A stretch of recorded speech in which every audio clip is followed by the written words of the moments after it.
going to go ahead and start. We may be small in number, but we are mighty in spirit. Exactly. We are thankful that you came, those that did. You are the people God wanted to be here today. So I'm thankful for each one of you. Welcome to our Taste of Eden Cooking School. And I'm Leanne, I'm your leader. If you have any questions about the demos, I have extra recipes. I also have recipes from the last 2 cooking schools in case you've missed anything. So before we start, we're going to open in prayer. If you'll bow your heads with me. Dear Heavenly Father, we thank you for this opportunity to learn more about your ways for our health. We ask that your words be spoken here today, that your spirit of love be spread to all, and that you help us with these demonstrations and open our hearts and open our minds so that we may learn more about you. In Jesus' name we pray. Amen. Amen. Before we start, we always read Genesis 1:29, which is our theme song, sort of. Then God said, I give you every seed-bearing plant on the face of the whole earth, and every tree that has fruit with seed in it. They will be yours for food. And God saw all that he had made, and it was very good. So our first presenter today is Richard Chase. He's going to be demonstrating salsa verde. Now, keeping in mind that today our theme is a holiday party, our recipes are simple and easy. You just got the call that friends are coming over and you want to make a good impression and put healthful vegan or vegetarian food on the table. And so this is what we're trying to promote today. The majority of our recipes are gluten-free, some are not, some have nuts, some don't. If you have any specific allergies or anything, let us know. We try to make sure everything has labels on it so that you know. So without further ado, we're going to let Richard begin. Oh, Richard. Yay, Richard. Hello. Where am I? Here I am. Want me to adjust that up? Yeah. Well, I want people to be able to see what's going on here. We're going to make salsa verde, which is a green salsa. The ingredients are cilantro, tomatillos. Yeah. I use jalapeno peppers. You can use any kind of pepper, onion, and garlic, and lime, the juice of the lime. So I already started roasting the tomatillos, and we've been turning them a little bit. It takes a while to roast these guys.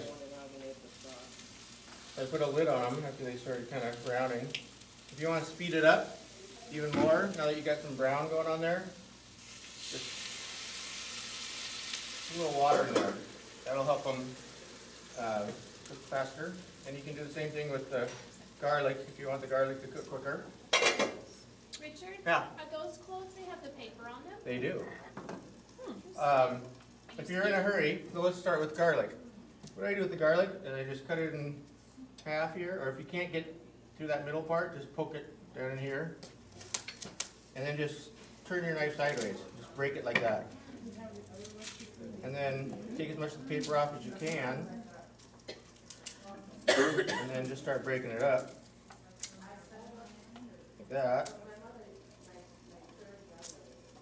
And then on this side, if you can get that root part right there to break off, it's golden. And all this stuff just go in the garbage. And you end up with a little bit of paper. But if you take the time to peel all this wrappings off, it takes quite a while. So my trick is you just pop them in the pan, just like that. So I would take these, pop them in the pan, and I'm not actually going to pop them in the pan. I already got them in the pan right here. So these have already been heating up in the pan, and now it's just a matter of kind of pinching this wrapper off. It's way easier than trying to do it with a knife. This is what you learn. It's not in the recipe either. Yeah. It does help if you cut these little ends off though.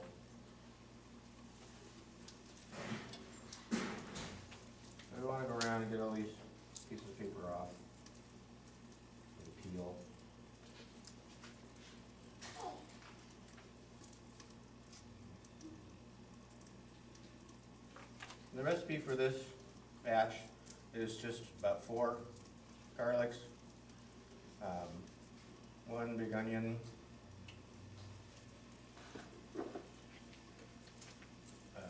about a dozen tomatillos.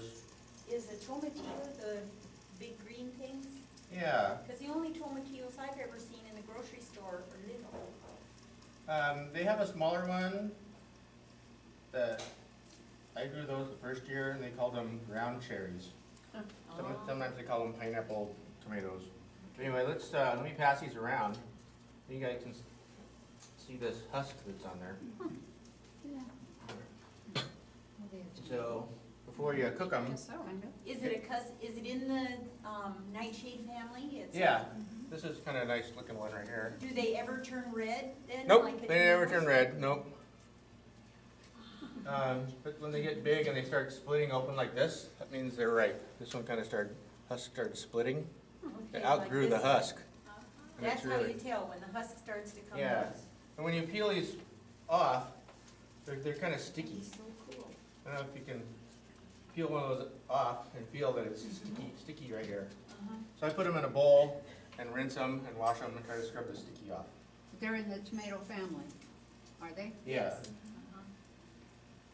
If you want to really be quick about it, you can just buy the garlic in the jar that's already been peeled. So, you know. But it doesn't make the house smell as good. Yeah. Well, you still roast it. You're still gonna roast it. But you kind of don't need to do all this. If you have to, if you're in a rush, can you use the minced garlic that's in a, No, that really doesn't work very good.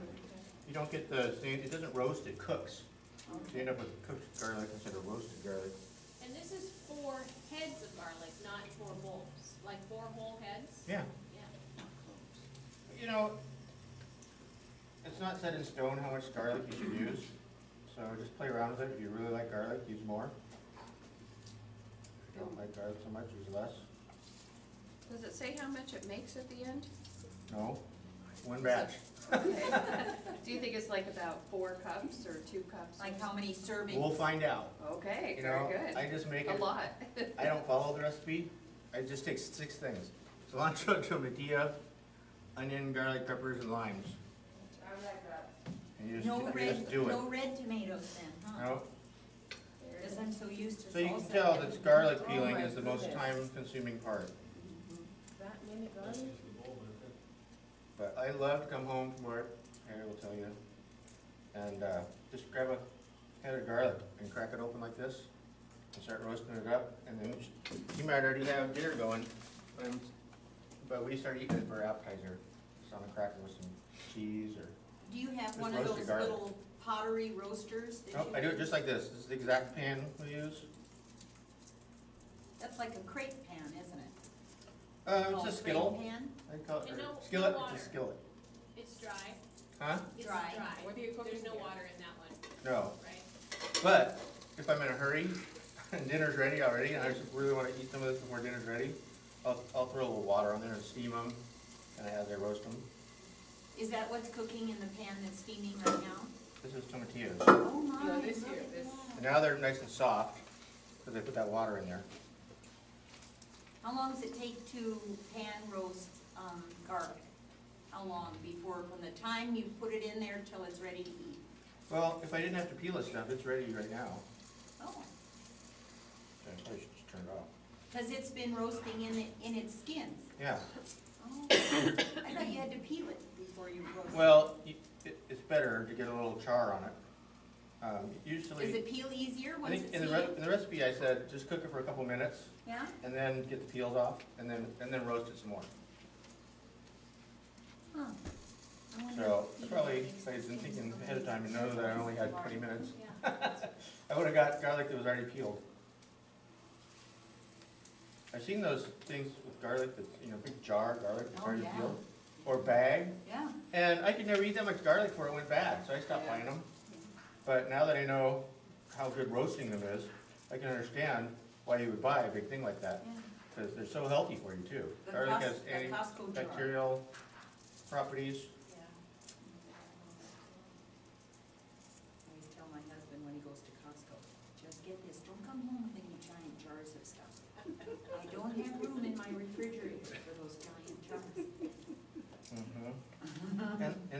they don't have oil on them, the garlic do. Like artichoke hearts? But then if you get the minced garlic, it always has olive oil on it, so it doesn't go bad. John gets a water packed one at Walmart, minced. Water pack? Not a big fan. The camera works good. That's so cool. So as we're getting there here.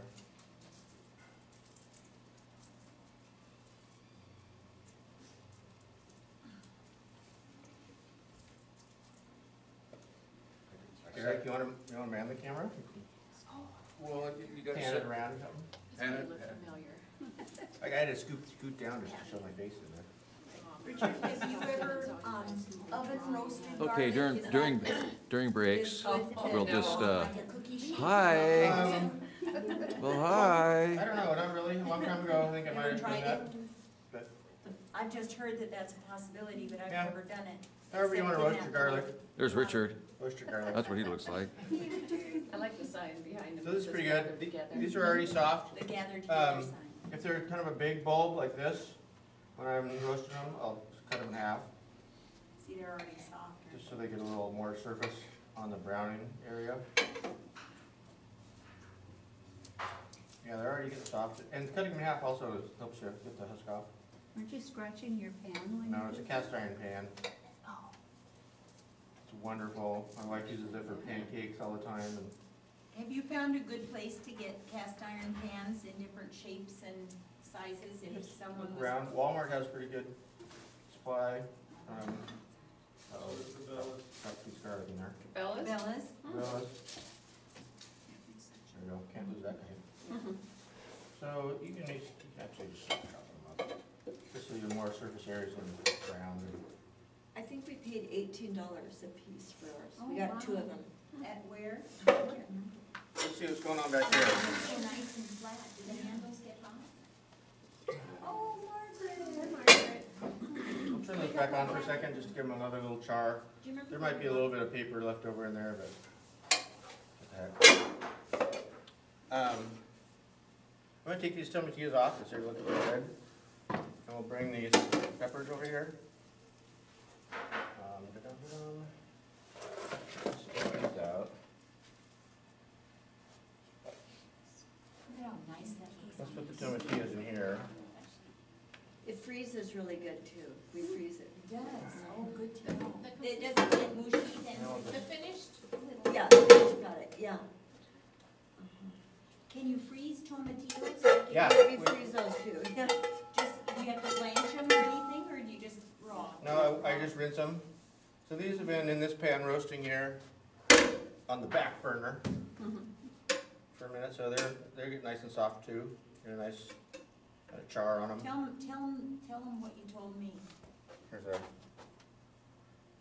jalapeno, nice little char on it. Tell 'em The what- more you heat them, the more you cook them, the less hot they get. So in the recipe I say, take all but 2 of your jalapenos and do this. And then later, after you've blended the stuff up a little bit, taste it, see how hot it is. If you want it hotter, cut the last 2 up into little pieces and put them in there. So these are really hot by themselves. You cook them, they lose a lot of their hot. So if you want your salsa to be really hot, you gotta save a couple of those that you didn't cook.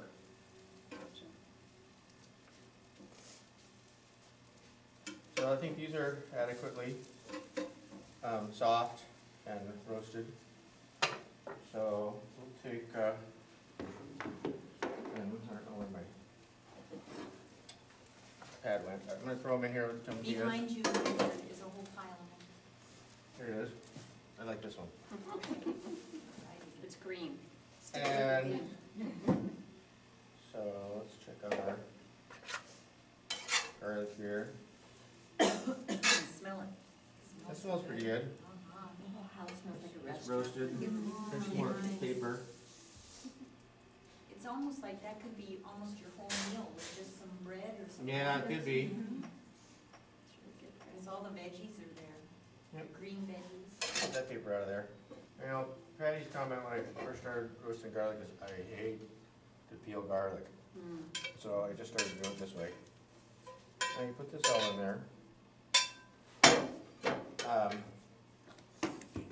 Even maybe better yet, let's put it all in this pan.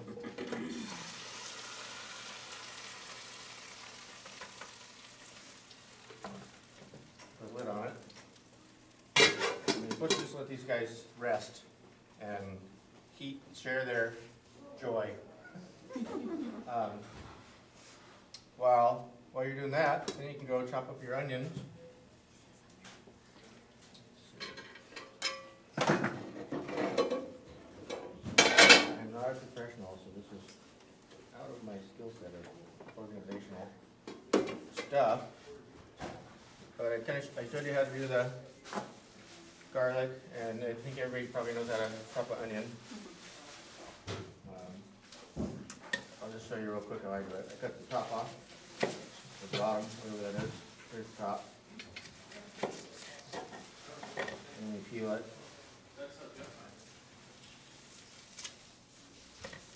And then the goal is to get it into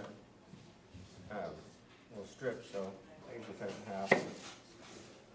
And then do these. Like that. Now, it's already cut this way, really, naturally by the onion. So if I just kind of come in here at an angle and cut it like a pizza, it'll cut it into little chunks. And you just kind of go around, then I turn it around and go the other way because it's really hard to hold on to that small part at the end. There we go. And then it just all segments itself apart in little pieces. So that's how you can do your onions. And I've already done a bunch of onions, they're right here. But that didn't take very long, so you know what, I'm just going to do this one too.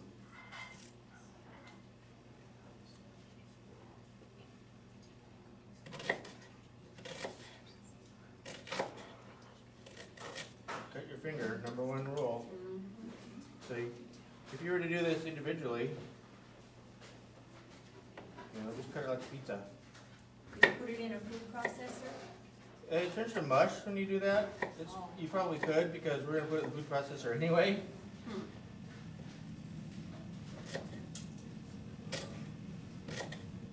But I kind of like my salsa chunky. If you like your salsa all smooth, then just put it in the food processor. Okay, so there's quite a bit of onion.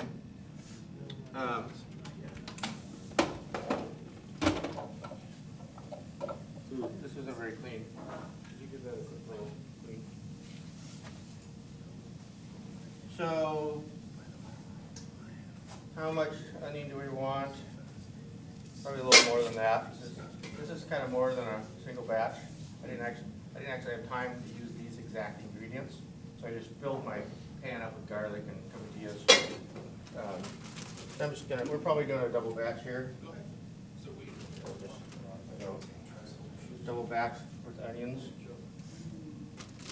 And we're gonna need thank you. We're gonna need a double batch here of cilantro.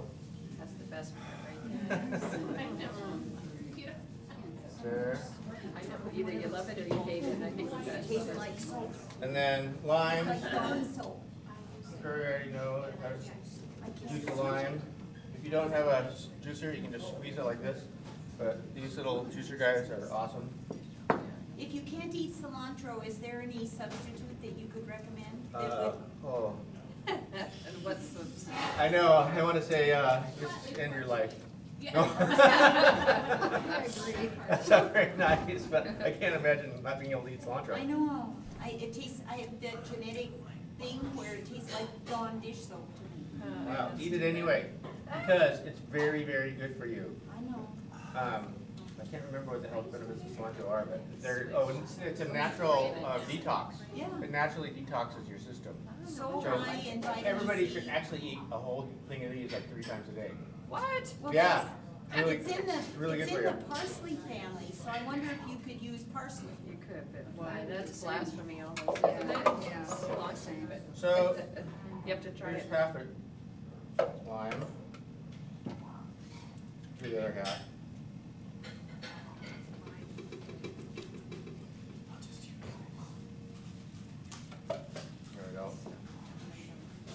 And we're gonna have a problem here. What's that? It's not all gonna fit in here. Do half, huh?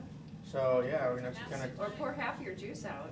take, Can you use that blender behind you on the cover? The red blender as an additional, oh.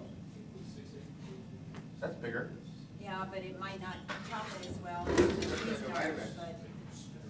But you could divide it in half, and you tap in the blender and Huh? Not allowed? No, I can't use that. what do you need? You can use it, but you're gonna, I'm gonna use it for my demonstration, you're gonna have to wash it out. Okay. Have him wash it for you, Elaine. You wash it for Yeah, I'll watch him. it for it. Burn the cord. This guy right here. Adds flavor to the food. Plastic adds Okay, flavor. so we're switching It'll be Cajun. here. Yeah, Kenny, what's that? Get there now. Yeah. Whatever gets in. That bird will be Cajun, right? That's what we use at home. Yeah. Is it Vitamix? Yeah. Yeah, that's not a Vitamix. No, it's a blend tech, it's the same sort. Same thing. Same idea. So now we gotta get some of this out of here.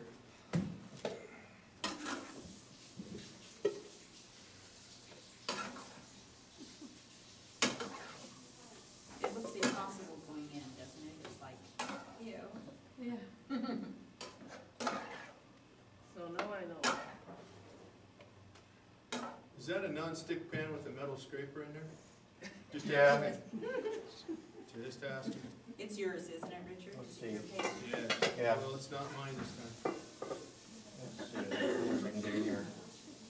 I think we're gonna be able to get it all in there. Yours is in the kitchen on the. Ruined by somebody who used a metal thing. This is my favorite thing right here. Shovel. I've already gone, she's already heard me whine about it. I'm just gonna pack it in here. Get all that good juice. What kind of blender do you have anyway, Richard? That Vitamix. Yeah. Patty's Vitamix. Well, now it's. And I'm under now it's strict community orders property. not to shake it. She had it before. Don't shake your Vitamix. Some things So we only did one lime, and we're doing a double batch, so we really need like three more limes. So I already juiced up a bunch of limes last night. Oh, look at that. Just put a couple more limes in there. This is like 8 limes. Can you buy that organic lime juice? I guess you can. In a pinch. Yeah. So I think we're ready here. Now this is a really super full batch.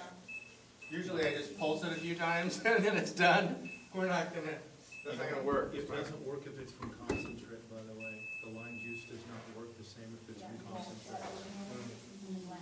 So You can also lid. get it just as cheap in the limits. Looks like lemon or lime, those are natural. Elaine, I seem to have lost the lid. This guy. The top. If I ever had it. Am I forgetting anything? Did everybody get to taste Salt. one of these guys? Oh yeah, a little pinch of salt. I don't think Margaret got to taste one of these. Dehydrated tomatillos. It's quite How long an did that take? explosion in your mouth. How long did that take to dehydrate those? I don't know. That's smart, Margaret. Few hours. Just take a bite, don't put the whole thing in your mouth like I did. Mhm. It's very sour, huh? Very sour, I it's think like, this might be too cold, Richard. We've got a big dehydrator from Cabela's, Yeah. a great big 29. I have seen people that just take this and powder it. They put it in their food processor or their Vitamix and turn it into a powder.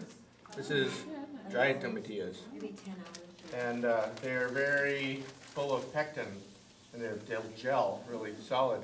If you add this, like a couple spoonfuls of dried tomatillos to some water, or if you make this salsa ahead of time, put it in the refrigerator, it'll be like Jell-O the next day. And when we freeze it, when we take it out, we'll make a big batch of this, and then we'll freeze it in little containers and bring it out. And when you thaw it out, it's like Jell-O, so you gotta stir it up. Is that dried tomatillos, is that been marinated in anything? Nope. Or is that's just That's the way just they straight taste? tomatillo. You just take one of these, and you slice it up, and you put it in the dehydrator. Really good.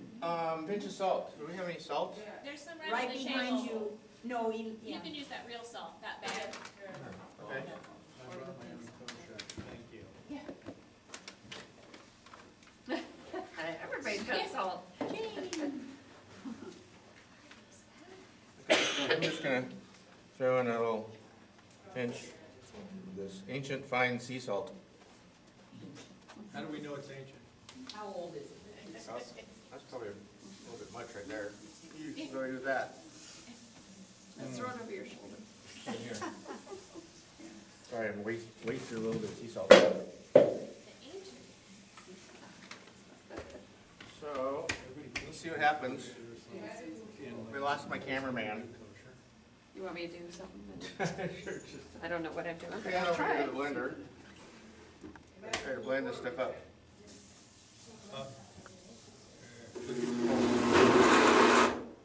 Pulse. Pulse. Pulse. So that's only Nice color. 4 times. Wow. Don't forget, that's a Vitamix, the best thing on the market for anything. One more. So, Pulse. I think we're done. Oh, that didn't take much. Make sure you show the consistency, please, when you're. And, okay. Let's show the consistency When here. you're pouring it, it's gonna show. Yeah, when you pour it, I'll watch you pour it into something. Okay, can you get You can't really see it through that, there you this go. right here? What are we gonna pour it in? We're gonna pour it in this? It just had juice in it. Okay. Nice. Any more Oh, of that looks and you good. would have made it, yeah, okay. That is a huge batch. That's a pretty good batch there. It should last a few of us. I don't know what the rest of you are gonna eat. So, what do we have for crackers? Yes, that's good. And there's chips too. Chips? I think you have a plate right here, Richard. Crackers. I don't know if it's, These are really, no, we need some corn chips. yeah. Classic organic.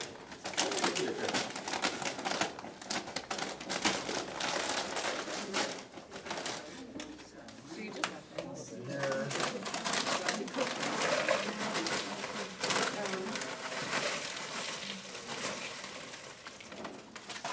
Oh, got water on that one. So you just pulsed it about 4 times is what you did. So, they're gonna come up. Second. Wait a minute. Okay. Camera here. Yum. So come on up, try it. Don't be Oh. bashful.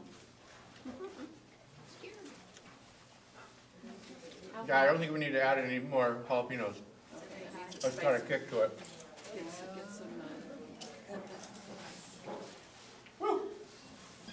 Yeah, just take a little bit. just a little. Kind of, Pretty hot, eh? very hot. And the,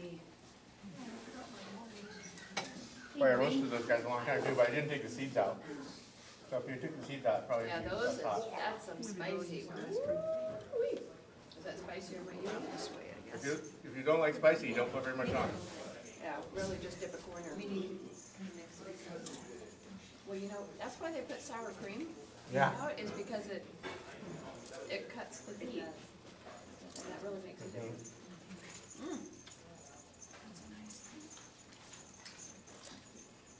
So I wanted to mellow this out, so I'd roast some more tomatillos. It probably has enough garlic in there already. But if I roasted another pan of tomatillos and mixed them in there, it would be less spicy. Well, that's it, salsa verde. Nice. Can I have a couple of your garlic cloves? Couple garlic cloves. Yeah. Please. There's one garlic for it. Okay. Won't get much, you guys ever seen this trick with garlic? No. No, you just take 2 bowls, and you shake it.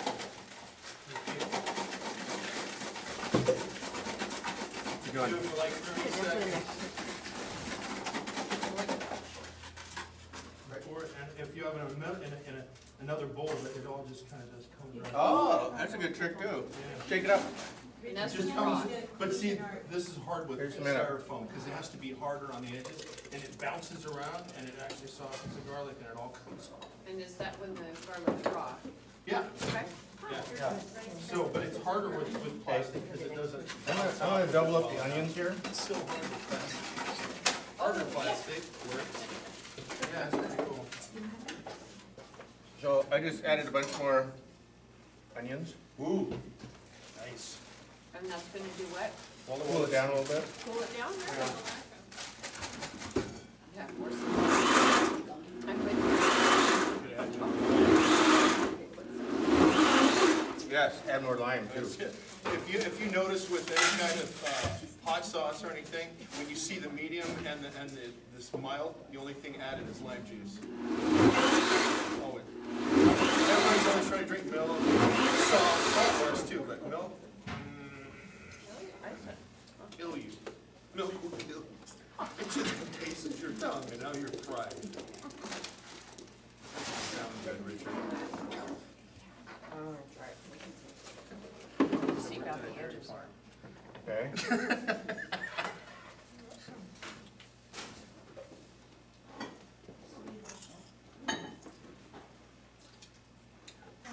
After we're all done, Did it cool it down? after all the demos are done, we're gonna actually sit down and you can eat as much as you want of everything that's here. So don't think you're not gonna get plenty. So you can put this on tacos, you can put it on eggs in the morning,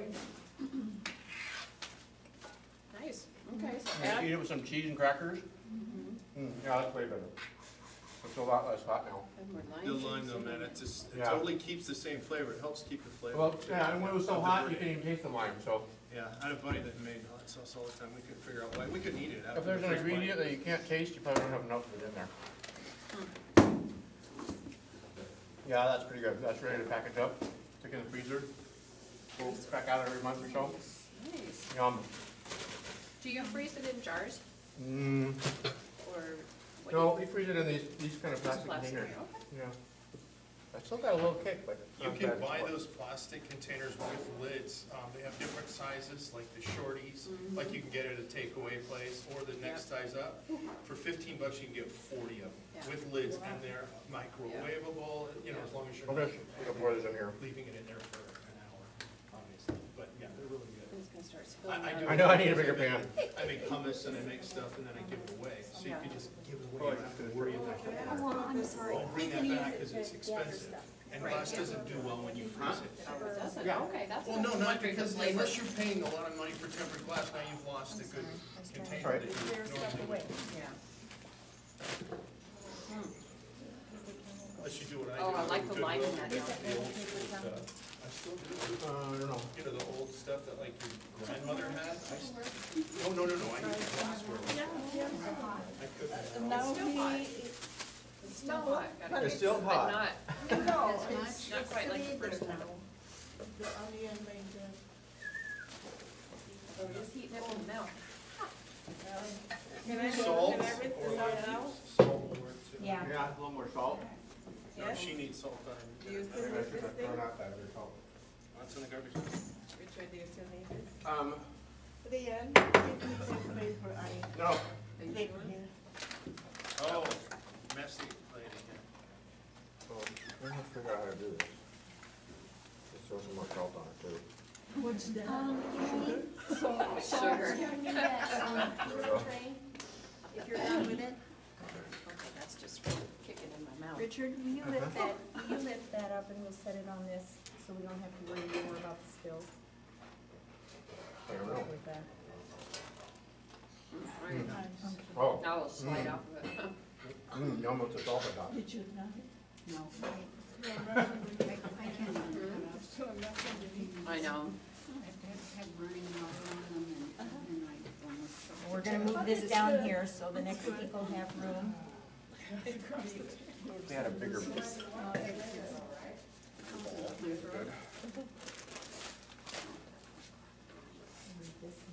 Knew you were gonna do that.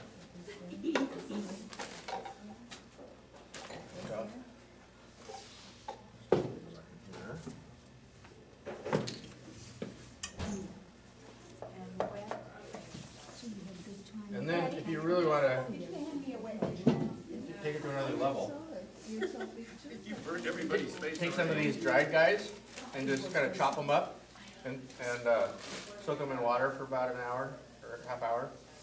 Or just not even do that, just take some of these. I'll just do this right now. Chop them up a little bit.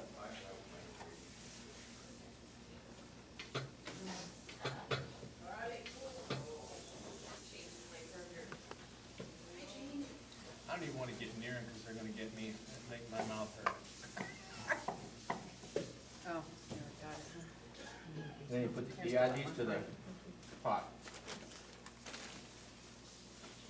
Well, there's some kind of still big chunky ones in there, but How long does it take to dehydrate those little slices? Is this your spatula? about 4 to 6 hours probably. Is this your spatula? Yes. I like that with it, topping on it. I know, we're just gonna do that. Festive. And your knife, your big knife? Are you- Yes. There you go. Oh, we gotta get a picture of that. A little bit more. There you go, right there. Beautiful. Wow, look at that. Easily done. There it is. Uh-oh. Not this guy. Uh-oh, there you go. Oh. Stand him straight up. Put a little flag on him or something, huh? Uh-oh, he's sinking in. That's good. Let's rest him on top there. That's Okay. great. Okay, we're ready for Earl to begin. Not yet, you got stuff on, you got butts on Here, there. Now I do. I just didn't want to. I know if I get that on my hands, I am so gonna get it in my eyes. Yeah, I used to do flooring, and we had a way of gluing down pad on concrete floors. And if someone else used it in another room, I would have it on me, even if I wasn't in the room. So it's like, I don't get near stuff that can burn me. Know thyself. Know thyself is right. okay, so next you turn to cheesy vegetables. There's two ways to do this. I just put the boil method. Was that the Everybody vegetable else- side dish? Yeah. Okay. I put the boil the stuff, but I prefer to actually, I use my wok for a lot of things, stovetop wok, $20 at Target. And you can, I mean, you can put a lot of food in this, as you guys. Found the exact same one, Tefal, on Amazon, delivered free for $25. But 20 at Target if they have them. Yeah, So just the 1 pound container of bird's eye. And I'll use like maybe a quarter cup of water, maybe.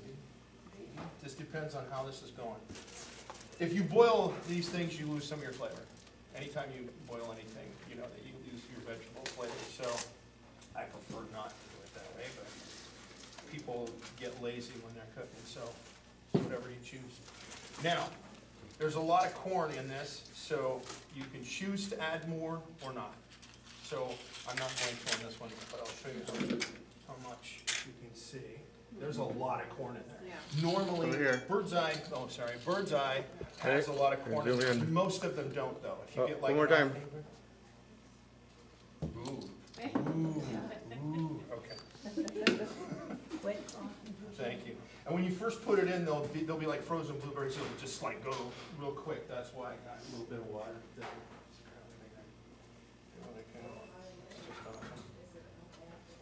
Just a little tiny bit, just to get it going. All right, so then I'll chop up and then grate about 2 cups of Parmesan cheese. One of the best places to get Parmesan cheese inexpensively, which you can see, is Winco. This is $4. You go Safeway, it's $6.50, $7. You go anywhere else, it's expensive. So they have Parmesan, you can use Asiago, whatever you want to call that. I call it Assaggio, because in Italy that's what they called it, but you can call it whatever, I thought it was- whatever you want to call it. They're more of a pungent flavor, and there's a reason for it. So I also use, I never, ever use iodized salt.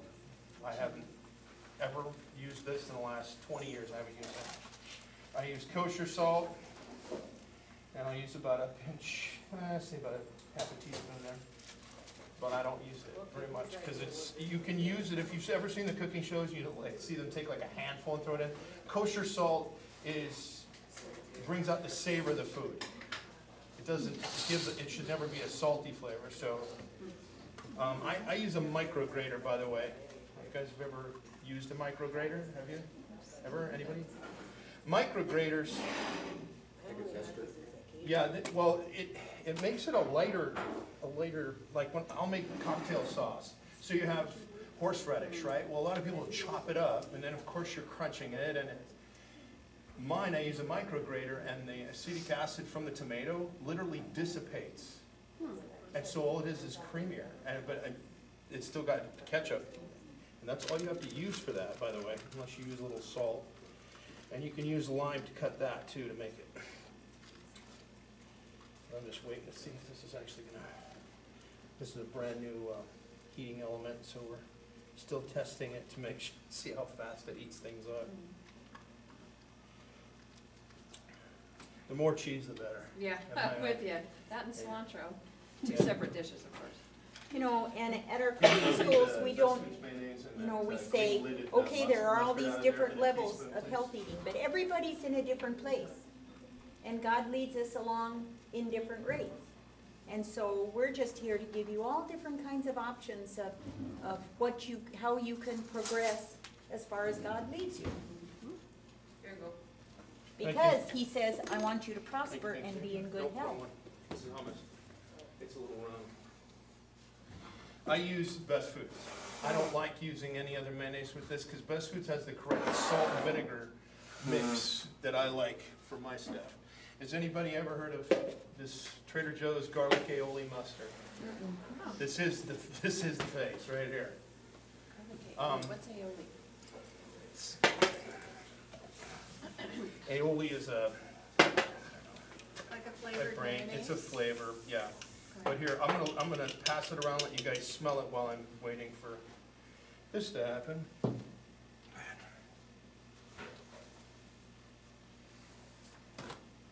It's amazing, the flavor. You can use it, it's like a cross between a Grey Poupon and regular mustard. There's just, you wouldn't want to take a spoonful and eat it, because the garlic is really strong, and the aioli, I cannot remember the name of that, or why it is.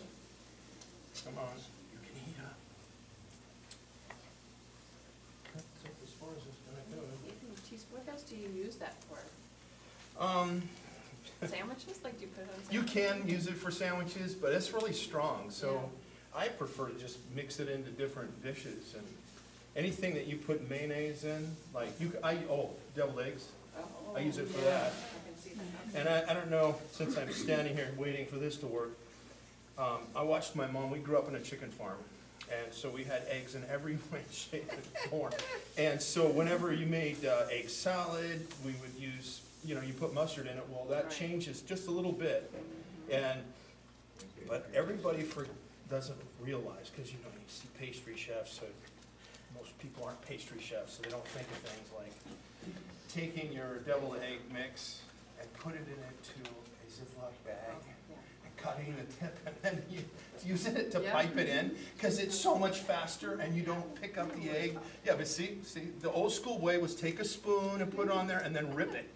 Rip, what, at least 3 or 4 eggs, you got it. Ah, smart. And so if you're piping it in, it's just like boom, boom, and they look really good, so you can smooth it more. You're gonna do that next time. You can smooth it more, and then you can roll down the bag, and you can use most of your stuff instead of, and you cream it more when you're doing it.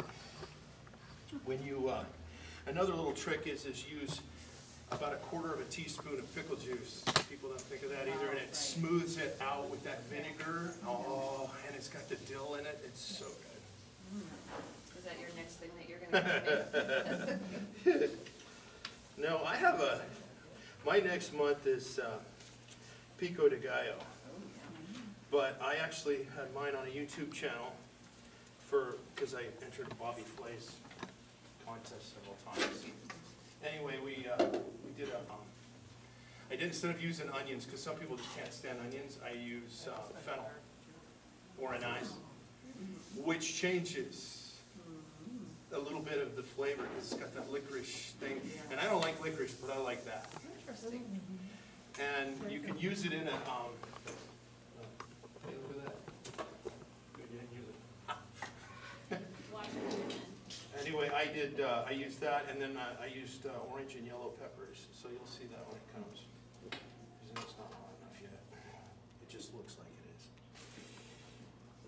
This is really simple and quick, though, once you get it going. I mean, my oven is gas, so it'd be already done and finished. But the amount of salt that's in the mayo and in the garlic aioli mustard. So what did you guys think? You can smell like the Grey Poupon, all that. So that's, I don't know, what is aioli? I have no idea. Did you guys read what was in it? Everything's just. Soybean, mustard, flour, eggs. Didn't know that was in there. That's not a good thing for me. It's probably the allspice and turmeric that caused the, Yeah. and this does have wheat in it.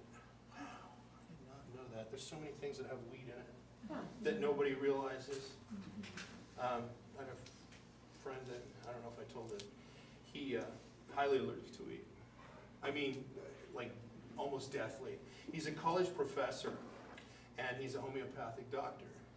And so I asked him, because he said, oh, I'm going to tell you what you're allergic to, which was quite a few things at that point.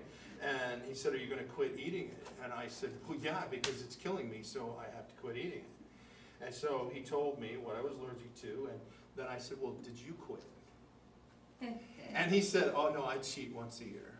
I said, well, once a year, what's it do? He goes, well, I'll eat a piece of pizza, or I'll eat a burrito. I said, what's it do to you? And he said, it gives me rosacea on my cheeks, and I lose my memory for 3 days. Totally serious. Because he's completely taken it out of his diet. So instead of having pieces of it, and just being sick here and there, it completely destroys him.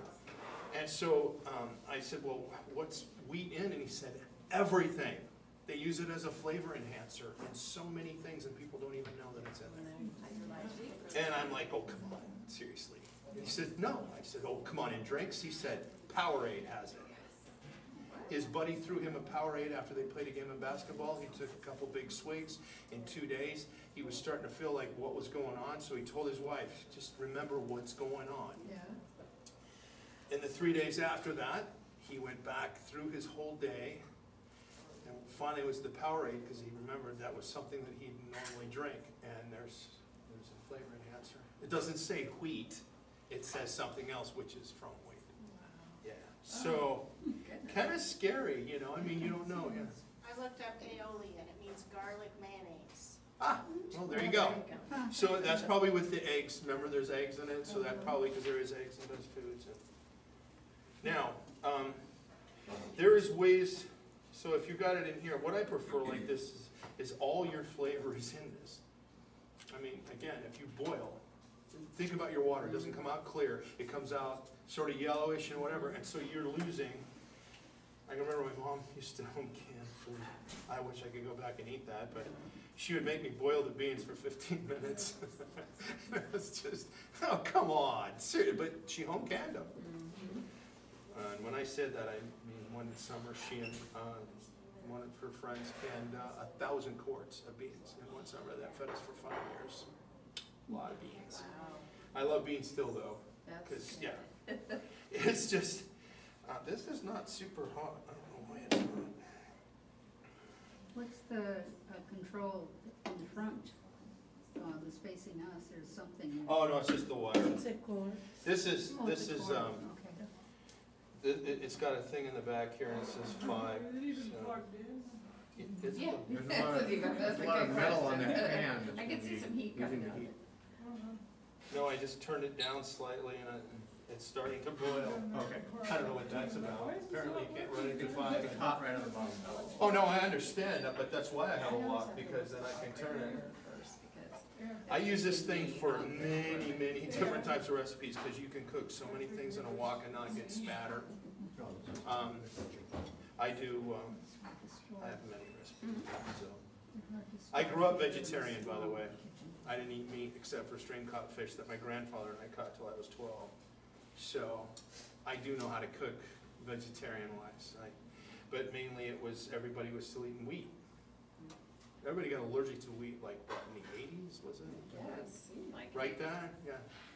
I didn't get allergic to, I'm allergic to, definitely allergic to eggs. I grew up on a chicken farm. Oh, We had no meat product in our food, and the chickens were in cages, 2 to a cage. We had 2,000 of them. Oh, I hate chickens. I'm allergic to milk. We traded eggs for milk. I'm allergic to cheese, anything to do dairy or anything like that. I'm allergic to honey. It's enough to eat. Yeah. So I've been to Europe though. I didn't become allergic till I was 32 years old. I've been to Europe and I can eat all of it in Europe. Why do you think? no preservatives. Is it preservatives? No hormones in the food over there. They don't give the shots and the garbage to their meat. For instance, McDonald's finally worked their way to Switzerland. No, it's okay. Swiss said, sure, you can put it in, but using our beef. You're not shipping your garbage over to our country. So they have to use it. So if you ever wanted to eat meat, Switzerland's McDonald's has the best burgers ever because, yeah, they won't let them do it. So, but Europe, yeah, they don't allow the antibiotics, they don't allow anything. When I grew up, our chickens 4 weeks old were this big. A 4-week-old chicken now is this big and edible. They eat them. So they're full of hormones and full of salt water and it's full of a lot of things, and that's In why. Europe, they don't have any MSG. Nothing, no. Because all of our food, you know that there are like 6 different names for MSG. And they can put it in so much stuff, and you think, oh, my stuff doesn't have MSG. Look up all the different names it has. Well, the other piece too is that we are the only country that allows, doesn't say it can have it, but it allows so many bug parts, so many rodent hairs, Yes, so many everything in yes. any food that Yes. that is processed. Chicken feathers Yep. all in your sorts of stuff. vegetarian stuff? So I'm gonna actually put the cheese in first so I know that it's melting onto everything. You can eat Parmesan? Yeah, I can eat Parmesan, I can eat Assaggio, I can actually eat chunks of it, believe it or not. It That's doesn't affect because me. it's aged, It's aged and processed differently. Oh. So apparently, here, you'll see that it's melting onto it, Yeah, it looks good. melting onto it. So as it gets to the point where I know that it's melted, that's when I will. I always like more than this though. If you're gonna put it on, if it says 1 cup, make it 2, come on. Everybody likes cheese. It does not taste the same if you change to a softer cheese like a mozzarella or anything, because you don't want it to be super stringy. That's not the point of the cheese. The cheese is supposed to enhance the dish, not. Does the pre-grated supposedly fresh Parmesan No, it is not. cheese It's not as good. not the same? Nope. Because, well, first of all, no, you can use it. It's got a use. It's not that. It's harder. It gets hard faster. You know, as if you guys grate cheese, then you put it in a baggie and put it in the fridge. Yeah. It's harder, right? Okay, well, think about how hard it is to make and integrate it and melt it down. It's harder to get that. If you do it fresh, it should be stringy. See how it's kind of slightly stringy? All right. I that's can't see it. perfect. Huh? I couldn't see it. Oh, slightly stringy. See how it strings across? That's the perfect time to use this. In Europe, then, do they use the GMO for their grains or anything? Nope, nothing. So that's helpful. And they won't import our grain to them because it has it in there. Contaminated, Yep. yeah. Does anybody really know what the GMO does? I mean, people don't, they hear about it, but they don't really understand what it does. They actually have made it, or you could say bred it, into the seed itself. So for corn, it's in the DNA to kill certain bugs and not let them, so you're still eating it. They don't know what it's worth. In fact, they have now tested over 1,000 different vegetables in your fresh vegetable aisle and found you are eating Roundup. And you are not eating, and Okay, see how it's Roundup stringing? doesn't get excreted from your body. Once it goes in, you have it forever. And they found that it actually changes your immune system, changes your DNA. Roundup, bad. So when I put like a tablespoon, I think that's what I put in the recipe, didn't I? Yes. One heaping teaspoon. Well, that was a heaping teaspoon. It was So- almost a tablespoon. I have found that if you use the original formula of Vegenaise, if you want to not use the mayonnaise, you can use the original formula Vegenaise, and it performs very much like the Best Foods original. Just for an option. About that big and like this. I've tried all the. So don't put this in plastic because it cools way too quick. If you keep it in glass, it'll slowly cool, and which is fine that you want it to cool, but it's not. You don't want it to get cold too fast because then the cheese starts right away. I mean, you'll be eating this stuff cold. Believe me, you wait until you. I got mad at one of my friends because she put it on the internet what this recipe was, and I was like, "What do you? If I want to sell this, I can't." Another reason why I like non-stick woks, I will show you. If you do this in a regular pan, you're not getting, that cheese just melts right to it. Yeah, it's And terrible to clean. it's extremely hard, especially with Parmesan, because I don't know if you've ever taken and hit cold water onto Parmesan in a pan, it goes whoop, like that. And then you're trying to get it, don't ever use like a scrubber or anything, because it gets stuck in the scrubber. So use your hand, but that's why you use non-stick, it makes it a lot easier. I would have mixed it in this anyway. I've used big pots, I don't particularly care for it. Spread it out in the pan and then, let's see, how long before we eat? Leanne, Right now. how long before we, yeah, right now. 1 o'clock is our goal.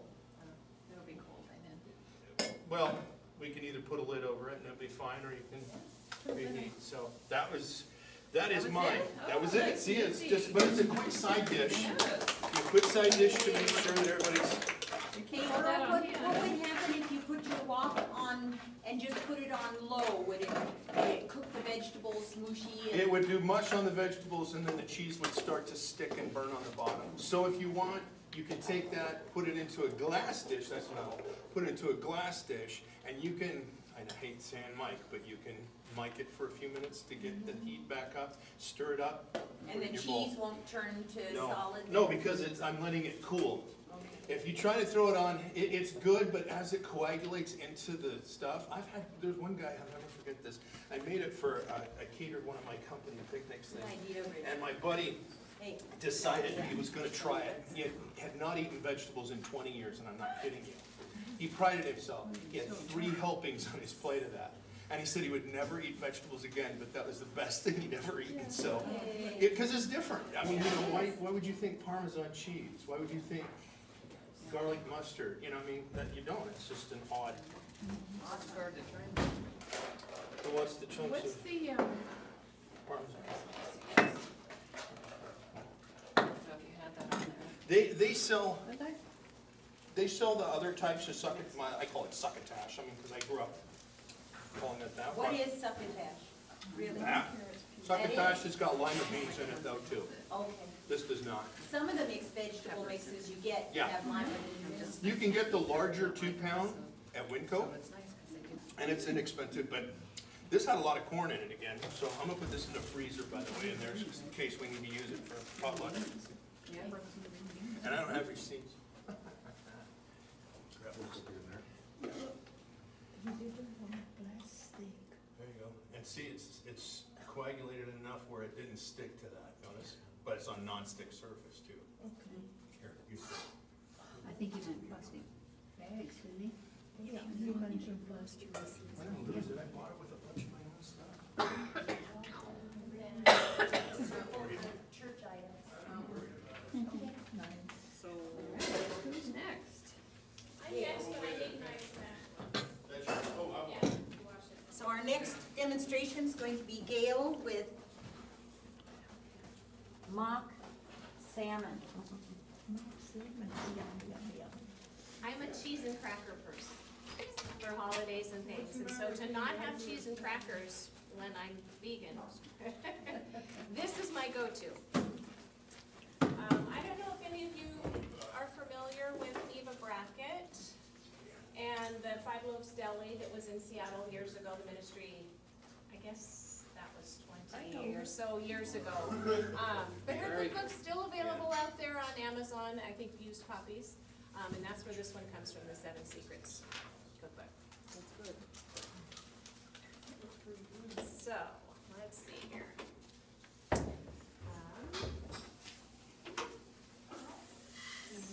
I've used, oh, perfect, yep.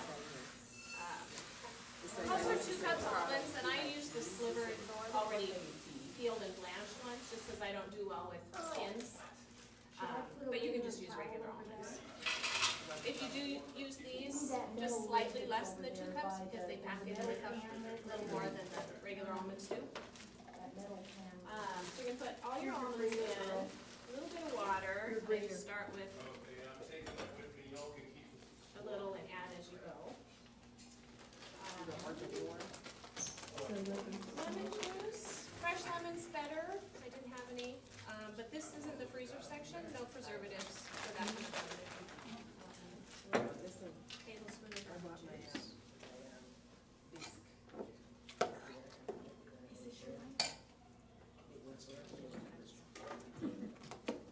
Perfect, thank you. And what do we put in the beginning? Half of your chopped up carrots, and they don't have to be really small, but just kind of chunk peeled. Put about half of the cup in at first. You're gonna save a few later to not blend as much, to give it a little texture. And I think that's all that goes in the first batch. And I'll continue to add a little water as we go.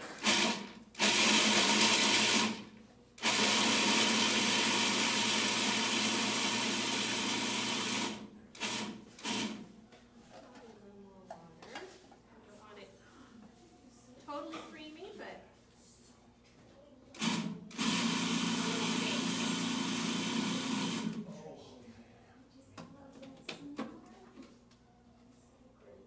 and it all goes on the same. Push it down in there. And I was thinking, where is Eric? I thought this is probably like sacrilege to have a mock sound. But it is. What's this thing that makes it taste like the salmon? Liquid smoke. That's the secret. And so I wouldn't say it's a substitute for like salmon, but it is such a good, But it looks, crackery looks good. dip. Yeah. So you're wanting to get it somewhat creamy. I mean, not totally creamy, but maybe I should show as I'm going here. This is really disorientating. Which way am I going? There you go, you got it. Yeah, so we're still blending a little bit more. My poor food processor has a broken handle, so I'm baiting it.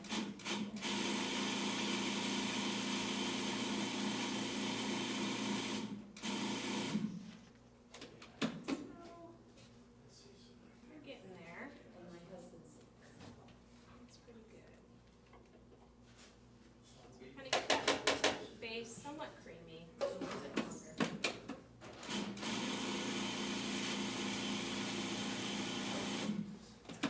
Then we're going to put in some celery chunks, about 1½ celery stalks. I don't go up into the leaves, but the main celery stalks. The rest of carrots.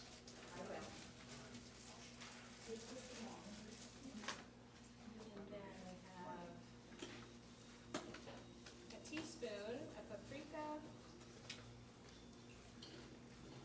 You are gonna show us how to do those ginger cookies someday, right? No, I'm kidding. Those are easy. I would kill for those, That's for me. literally. And a teaspoon of salt. That's what it looks like when it's all done.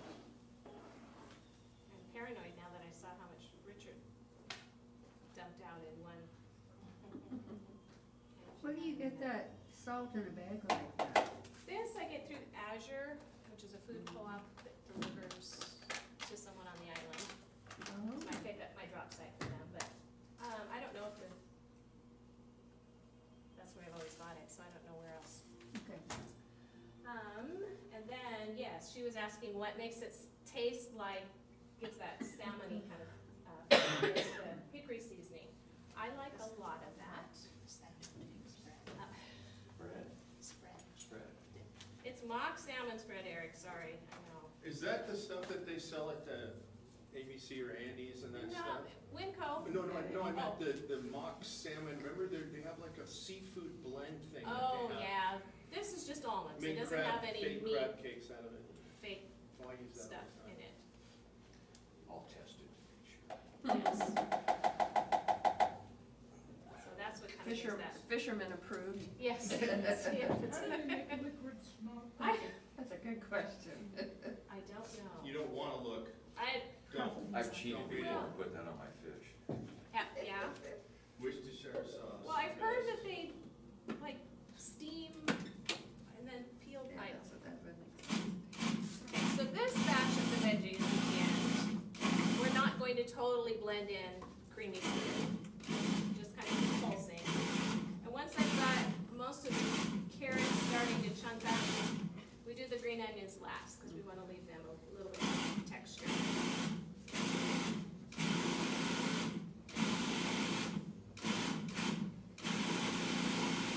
And you can play with, you know, what texture you like, how much you want it. Smooth or chunky. Down the blades. I think it's great you're talking out loud instead of hiding behind the piano. Right, guys? That's my safe spot. I know. So she always has me in front of her, and then I make a mess out of it, things, and then she just hides.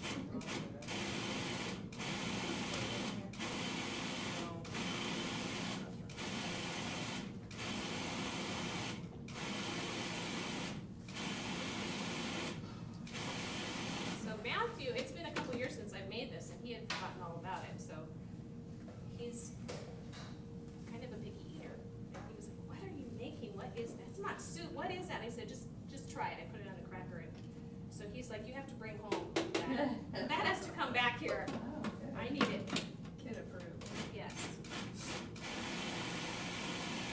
So that's probably about good. I'm gonna leave a little texture in there, depending on, some people don't like texture, so you can keep blending if you want it a little bit more.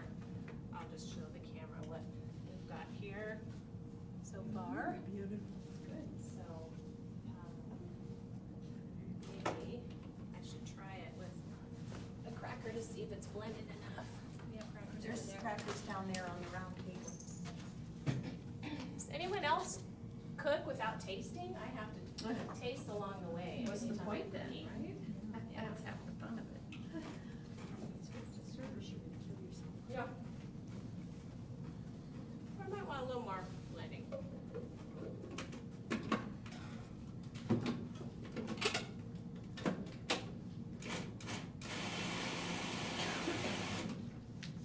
That's it. Makes a And fair then- amount, doesn't it? It does. This one has been chilled. I made that one last night, so I'll put that one out there too, and then we'll have a fresh carrot too. I had one of those little bowls. Like that, just you see in the, oh, like this one. I think they're in that corner. Nice. Ooh, there's a big Ooh. bowl of it. Just need a fin sticking out the end. Yes, Yeah. yes. Apparently we're, So I feel like there we go. Eric should. That's taken forever to get there. Are we passing that around? What's that going on? That's my bowl. Yeah, it's your bowl, right, I know. No, your bowl in the kitchen with grass in it, I don't wanna hear it. So, Hey. so I went a little easy on, I think when I make it, I probably do a little more lemon and a little more smoke, cause I'm more intense flavors. But keep it safe.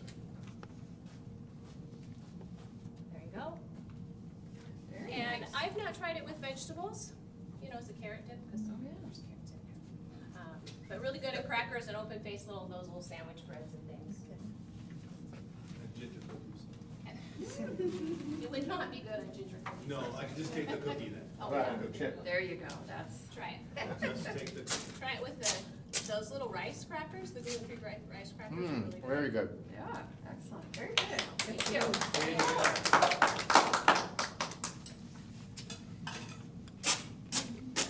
See if Matt's- Okay. Matt's leftovers. Okay, next is Elaine. I need, What are you making? Vegan walnut meatballs. There's 2 recipes that Elaine is making that are paired together. She'll start with the meatballs first.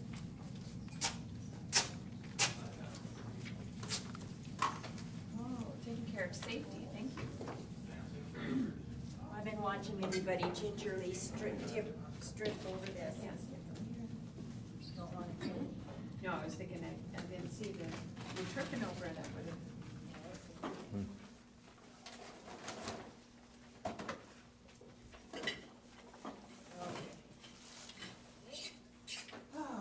oh, I've been preparing, I got here since 9:30. Okay, so the first thing we're gonna do is the walnut meatballs.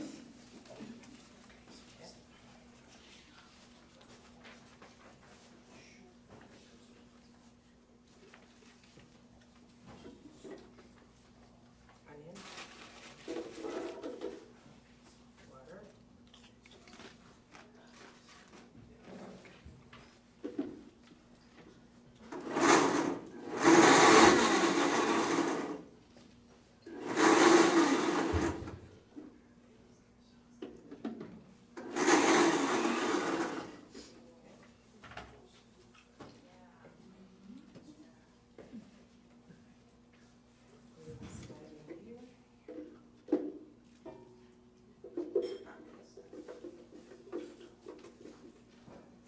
Get your surface.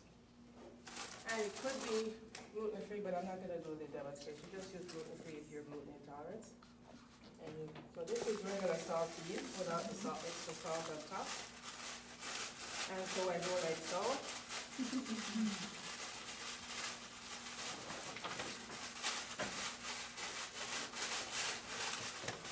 And I pour it in here.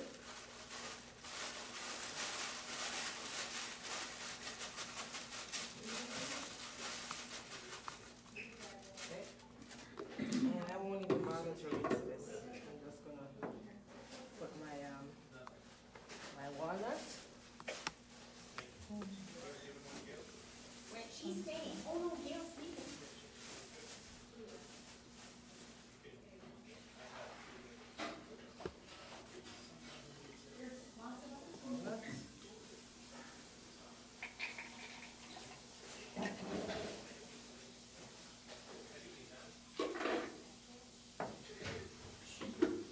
And I pulse it.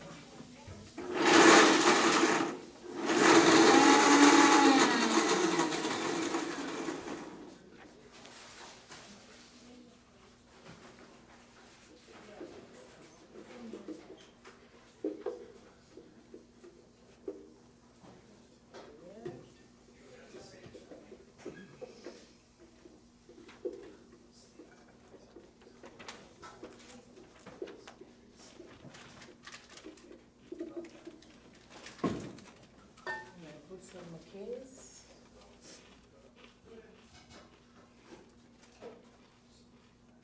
I know how to do it, yes. And you mix it all in. Chicken seasoning.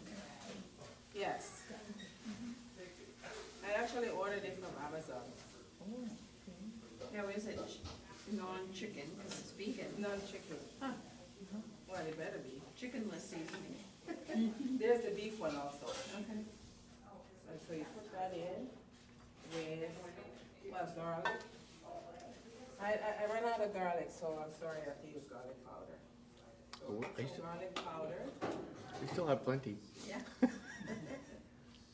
Oh, you do? And then you put some,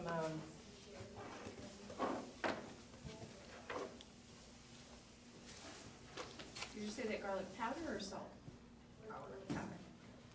If you don't have fresh. Yeah. And garlic, chicken seasoning, fresh parsley, walnut pieces, tofu. Tofu, and I put it in here and I just crush it up with my hands. My hands are clean.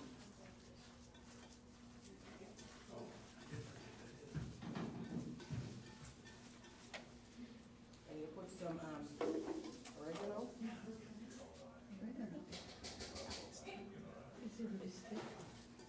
No? Oregano. Not parsley? No, that's for garnish. Oh, okay. So how much oregano? Because it's not on the recipe. You don't have it there? How much do you put in? I don't know, I just put half a teaspoon or so. Half teaspoon? Yes, half a teaspoon. Garlic, crackers, walnuts, and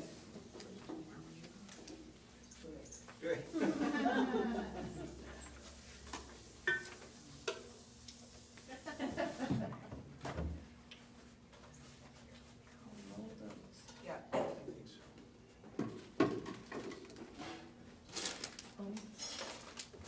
And this blender could turn anything into flour, by the way.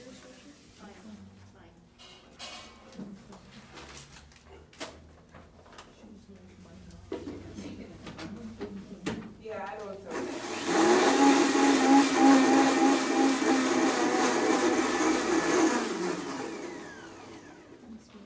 Yeah, flour.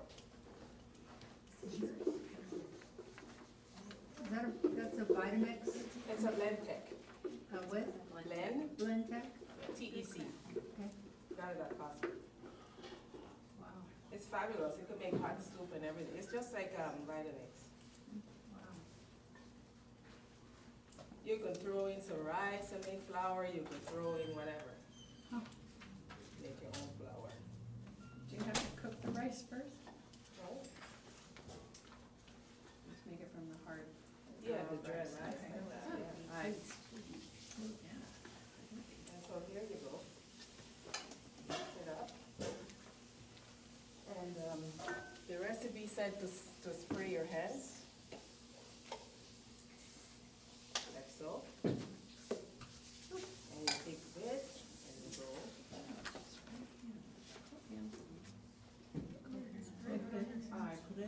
Makes a lot of sense. Or you I could, wouldn't have thought of it. I know, so it doesn't stick. Yeah. See? I thought it was spraying on pans, I never thought about pans. So I saw it, I thought, oh, that's a good idea. So you make your meatballs, and that's done. There you go, meatballs. Okay. And, Place on cookie sheet.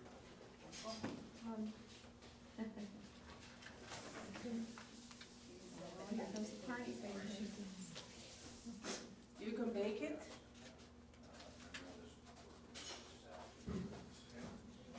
Oh, very nice. Oh, my. Show it on the Pretty. on the screen. There you go. Good. Huh. Do you have to spray the cookie sheet? Yes. Okay.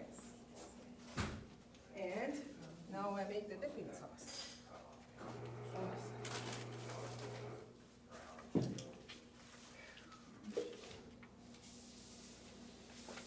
So it said to garnish. Did you roll it in it You before know, I you baked just chop it? it up and sprinkle it on top there. How does it after. stay on it though? It doesn't. Oh, It's just for show. Okay. Mango chicken sauce. That's why we need to blender it to everything.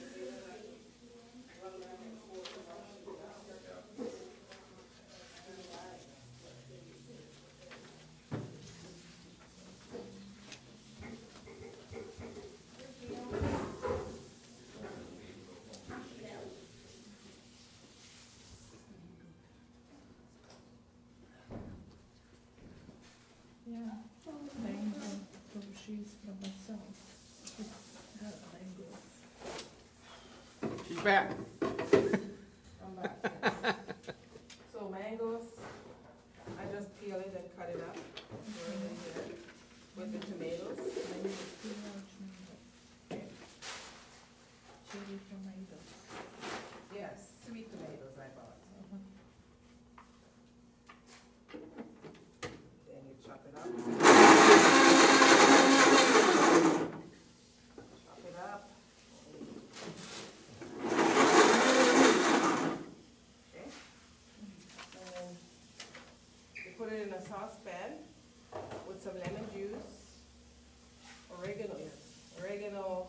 turmeric. You can make this hot with chili peppers or chili powder, medium hot, whatever your flavor is, pink salt, and you cook it. You cook it up, you know, you put it in your saucepan and cook everything. And when it's done, it'll look like this.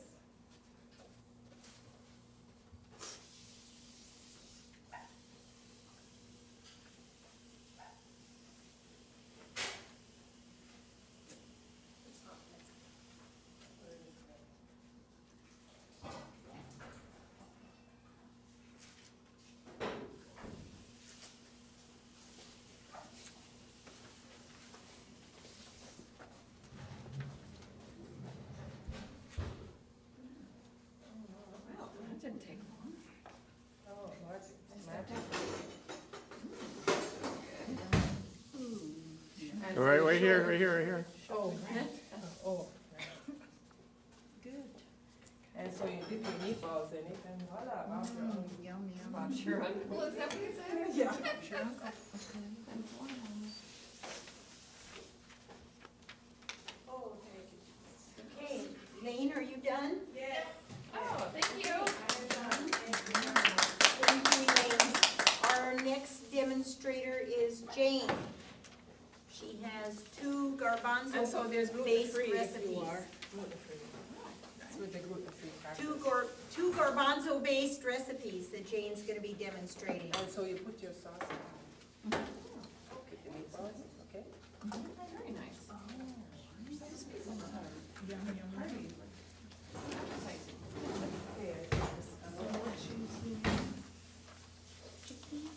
Chickpea?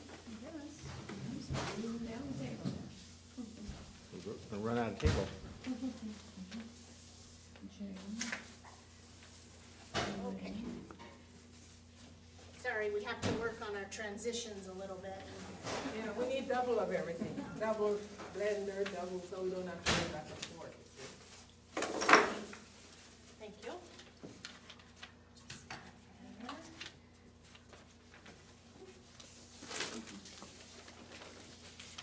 You want to see what this is? In my case? What is it? Okay, so are you on the right page? It's roasted or toasted chickpeas.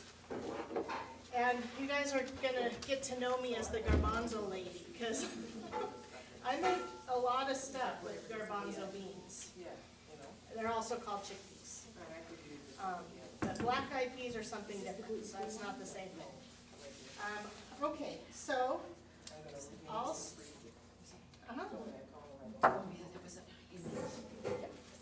okay, so the recipe starts with you heat the oven up, and then you rinse and drain the chickpeas, and that's an important step, because I don't know if you've seen the recipe where you can pour out the chickpea juice, and then whip it with a, what do you call a whipper, a beater? The electric beater. And if you do that for like 5 minutes or 10 minutes, it turns into a vegan whipped cream. Yeah, so that juice is really like fluffy and sticky. So that's why you want to get it off of this. So if you've ever paid attention, when you drain these and you rinse them, they kind of have bubbles and stuff. So that's getting that juice off of there. And then I put it on top of a towel and just kind of pat it dry. Or you can take a paper towel and kind of, you know, go in there and get it dry. Or just let it air dry for a while. And so then I put it, towel.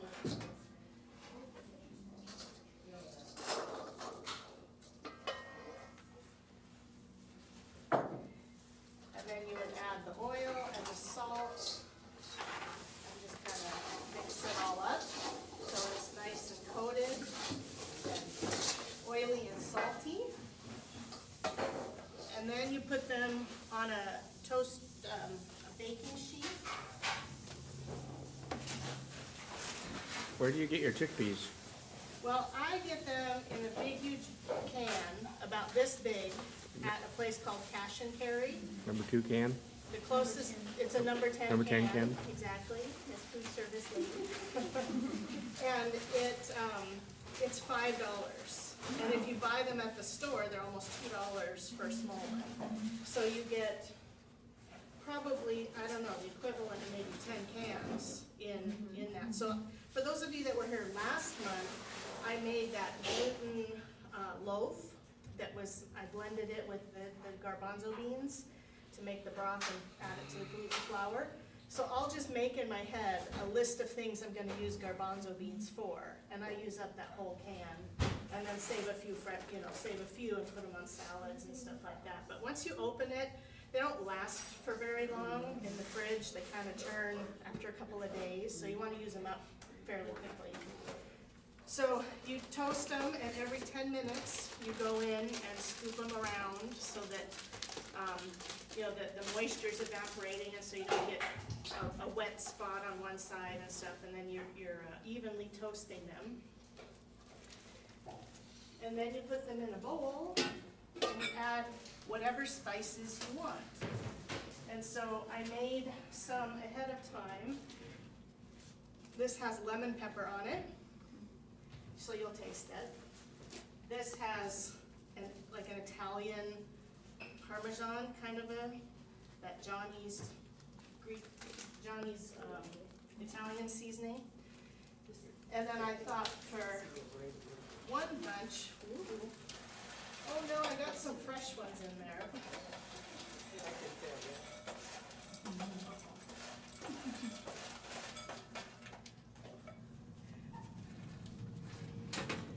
Okay.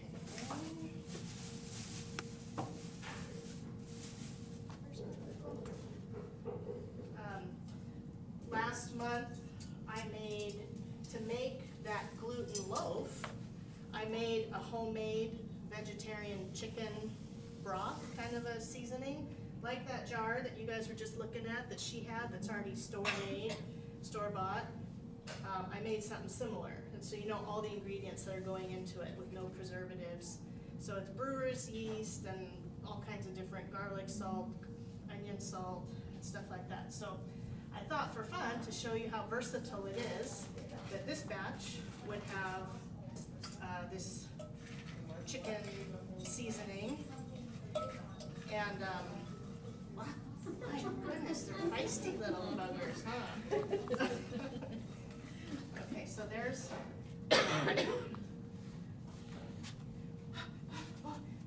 it's a little stressful being up here. You're doing just fine. It's the camera. Okay, I have to tell you a joke. Comedy is the way that I relieve stress. And so there was a guy that was saying something about to whoever, his friend, that when you're on camera, the camera adds 10 pounds. You've heard that, right? Yeah. And the guy says, well, how many cameras are on you?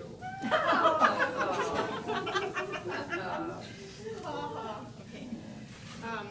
So here's another batch. I made triple the recipe, just for your information. When you make this following the recipe, it'll only be 1 pan worth of garbanzos. And then how long does those last after you get it toasted and stuff in the oven for snacks? It is best to eat them like right away. Okay. So if you're having a party, to make it and then just serve it, because you'll notice the difference. These they won't be warm anymore, but they'll still be crisp and kind of flavorful, and the ones that I've made, because they're not like, what do you call it, shelf stable, they still need refrigeration. So they've been in my fridge overnight, and you'll notice they're not crispy anymore. They still are good, but they're kind of chewier. So, but I want to make the difference, because these would still be good, like on a salad or something, or, but you know. Is that something that you could put in an air fryer? Oh, probably. You can crisp it up? Yeah, probably Air so. fryer? Air fryer.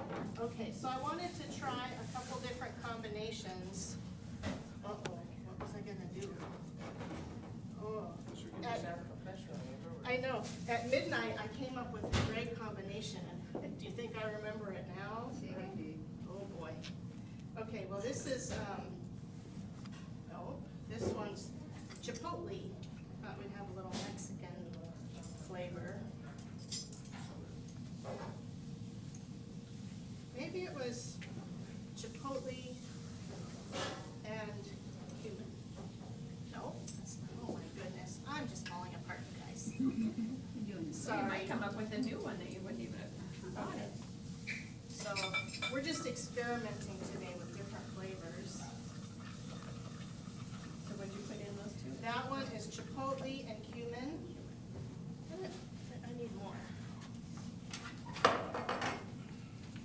Also, if you're gonna make this, the type of cookie sheet makes a difference. Just like when you're baking cookies, there's ones that are more insulated and ones that are thinner.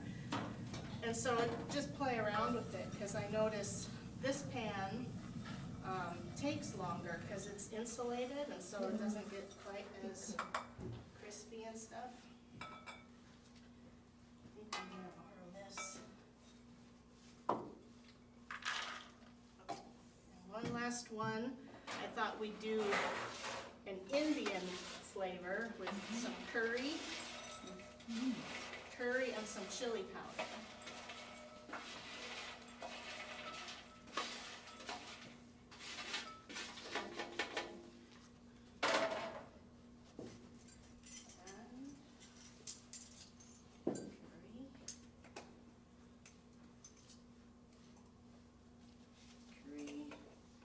Chili powder. All right. So those are the toasted chickpeas, and the reason I got this recipe, the reason I was even interested in it was for, maybe some of you guys know people that are like on a really, really strict diet where they can't even eat any grains, so even the gluten-free chips and stuff like they can't eat. So, and some people are allergic to nuts. And so to be able to have something that you can kind of crunch on besides hummus and vegetables all the time. So it might not be everyone's favorite thing, but it's a good alternative for people that can't have different things. So there's that one, and then if you flip over to Texas caviar. And this one does get rave reviews at parties by people of all kinds. And I have already chopped up the peppers. And what I did decide to do, instead of using green peppers, because there's already green going to be in there from the green onion and the green jalapeno, then I thought, I forgot pimentos. Oh no. Anybody have a can of pimentos in their purse? Okay, well, we'll just not have pimentos. So I was gonna say there's red in there from the pimentos. So I used half a yellow pepper and a half an orange pepper, just to give it a beautiful color variety. So then you just add all the other things in there, the green onion, the yellow onion, the garlic, the jalapeno, and then I have, I have Italian dressing somewhere. Okay, pardon me. Is there?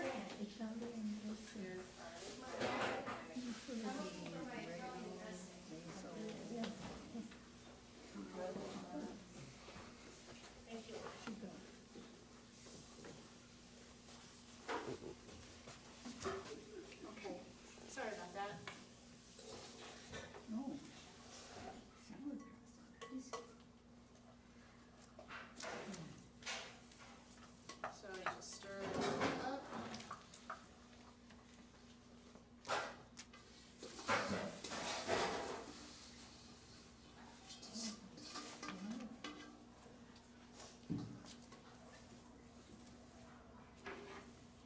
And then another thing I do, and it's just me, kind of like Gail was talking about texture.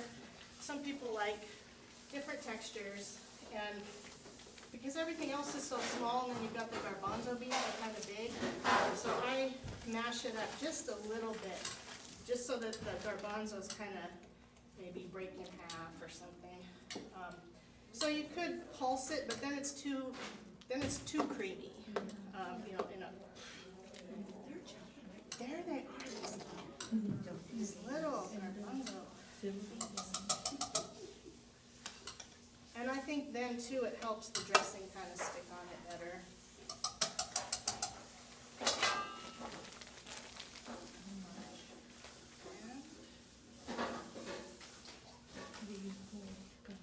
And the first thing when you take a bite of this, the garlic just kind of gives you a kick. And so it's a nice, it's a different kind of a party dip because it's pretty bold instead of just kind of a bland flavored thing. And lots of vegetables in there, so. Okay. And just like Gail said, since there's so many vegetables in here, the best thing really is to put it on crackers, have it with crackers. And so that's why it's called Texas caviar, because it's got all these lumpy, bumpy, yummy things in there. So I'll make that look a little prettier before you, I'll wipe that all off before you eat it. Texas caviar. And there'd be little red flecks in there. There were pimentos. Okay, thank you. One more time.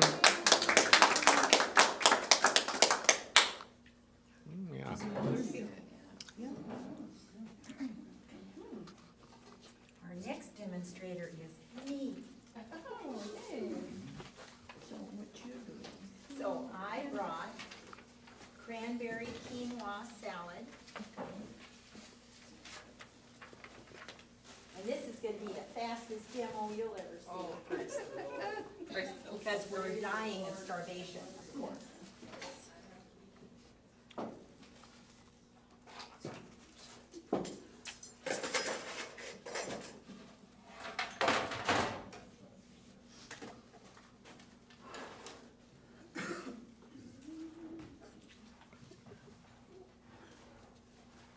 So if you will get your recipe out, the cranberry quinoa.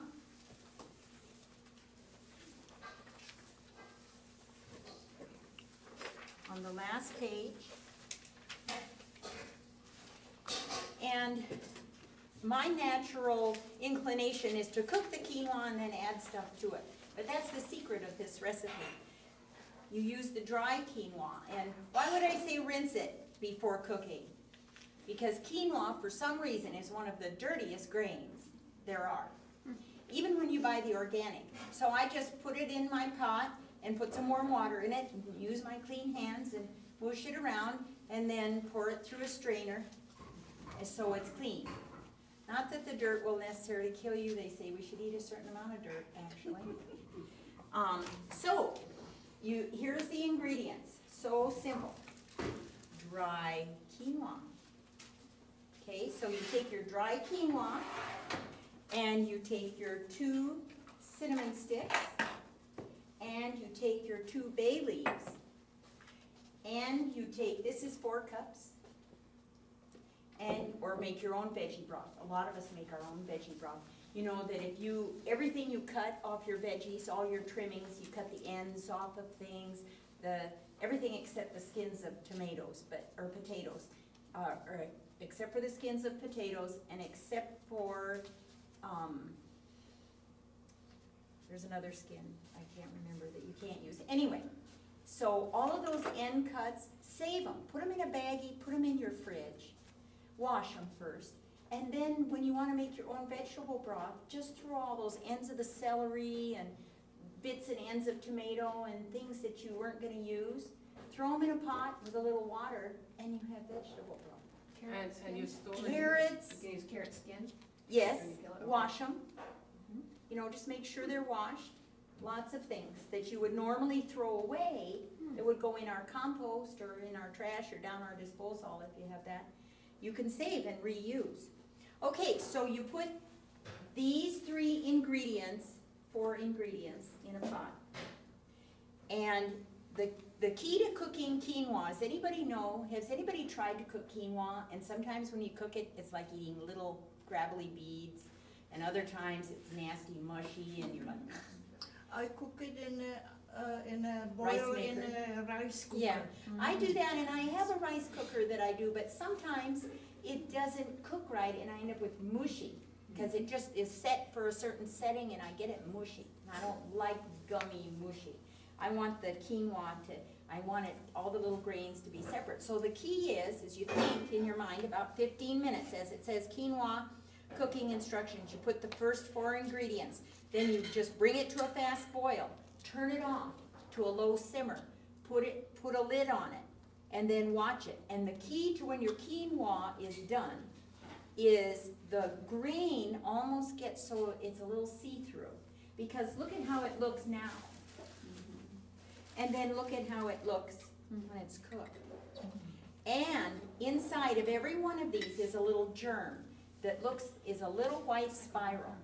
So watch, and when you see that little white spiral popping out, and look at this when you are eating it, and you'll see that little white spiral has popped out. That's your key to stop. And take it off the stove, and if there's any extra water, if it hasn't soaked up all the water, drain it off, or it'll just keep cooking.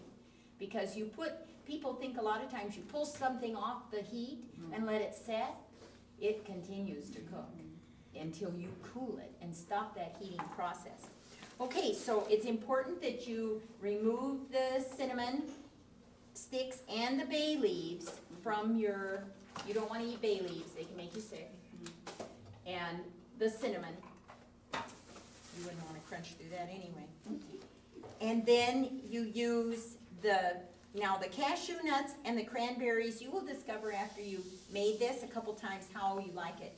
Now it only calls for a ½ cup of cashew nuts, but I really like it with more cashew nuts.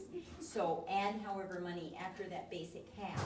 And so I probably add a cup and a half. That's because my family really likes the cashew nuts. And I have tried making this with raw cashew nuts, if you are adverse to the roasted and salted ones. And you can get roasted no salt, too, if you, for some reason, you need to cut down on your salt. And then it's the same with the 1 cup of dried cranberries. I always get the organic, even though the organic, I've not found one yet that doesn't have some organic cane sugar in it. So if you're sugar sensitive, maybe go online and see if you can find organic dried cranberries without sugar. You might be able to, for diabetic people, yeah, because there's already plenty of sugar in the cranberry. On the cashew nuts, are you using whole nuts or pieces or what? These are whole, but some of them are pieces. It's a lot cheaper if you can find pieces. You save a bucket load of money if you can buy the pieces. But I happened to find a deal at QFC where I got these for $6.99 a pound, normally $9.99 a pound. So just watch. And the co-op up in Mount Vernon does sell pieces, cashew pieces. So you can get them up there. And a little bit of salt to taste. And if it's not cinnamony enough to you, you can, if you really love cinnamon, like my son, there's no enough cinnamon for him. You can add a teaspoon of cinnamon and then just stir it all in. So you it's important, cool your quinoa before you add your cashew nuts and your cranberries. Let it cool. Then add your other ingredients, your extra cinnamon, your salt, or whatever. And you can see that when you add the cashews, they look like this now, but after you've added them, they turn golden. And it's just from the moisture, apparently. And here's the the cranberries, dried cranberries. And they poof up a little because they're a little chewy. They stick in your teeth if you eat them like this. But when they're in there, they're softer.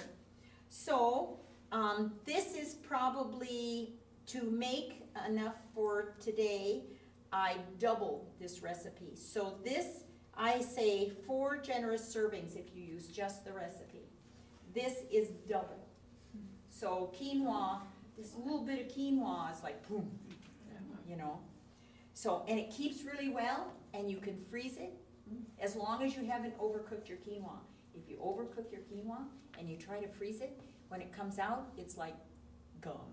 It's goopy. You don't want to do that. So practice cooking your quinoa and try it on the stove. It really goes fast. We put it in our rice cookers because we think, oh, we don't want to have to look at it. It depends, you have to play with the water, how much. Yeah, yeah. I could My imagine. rice cooker's an old one, and so it doesn't cooperate, so I have to do this. And so, tons of nutrition, gluten-free. A lot of people, I can't eat rice, but I can eat quinoa because it's in a different family than rice. And so, and cashews, a lot of people who can't eat nuts can eat cashews. Why is that? Because cashews are not a nut. It's a seed. They're actually technically a A fruit. fruit. And so, try it. If you're nut sensitive, try cashews. So that's my recipe. We're going to have the next recipe is going to, we're calling it Food for Thought. This is thinking outside the box. So you want to have something to eat and you don't have any ingredients at all. Or you're on Survivor on TV and they put you on a tropical island. And if you've ever watched that show, they run all over the island going, we're dying, we must have fish, we must kill a pig. Oh, look at those worms, look at that snail. And all this time I'm going, you know. So Eric Beckman's going to give you food for thought. Thank you, Louise.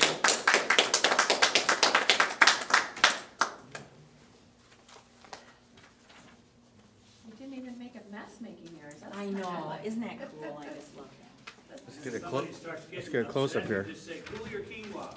Cool your quinoa, man. Wonderful. Sounds good. It is good. Tasty. I am doing green drink Green drink. with grass, like just regular old grass. Where did you get your grass? I got this regular old grass from, I think it was this Truixma's grass field, dairy farmer's grass field out by Savannah.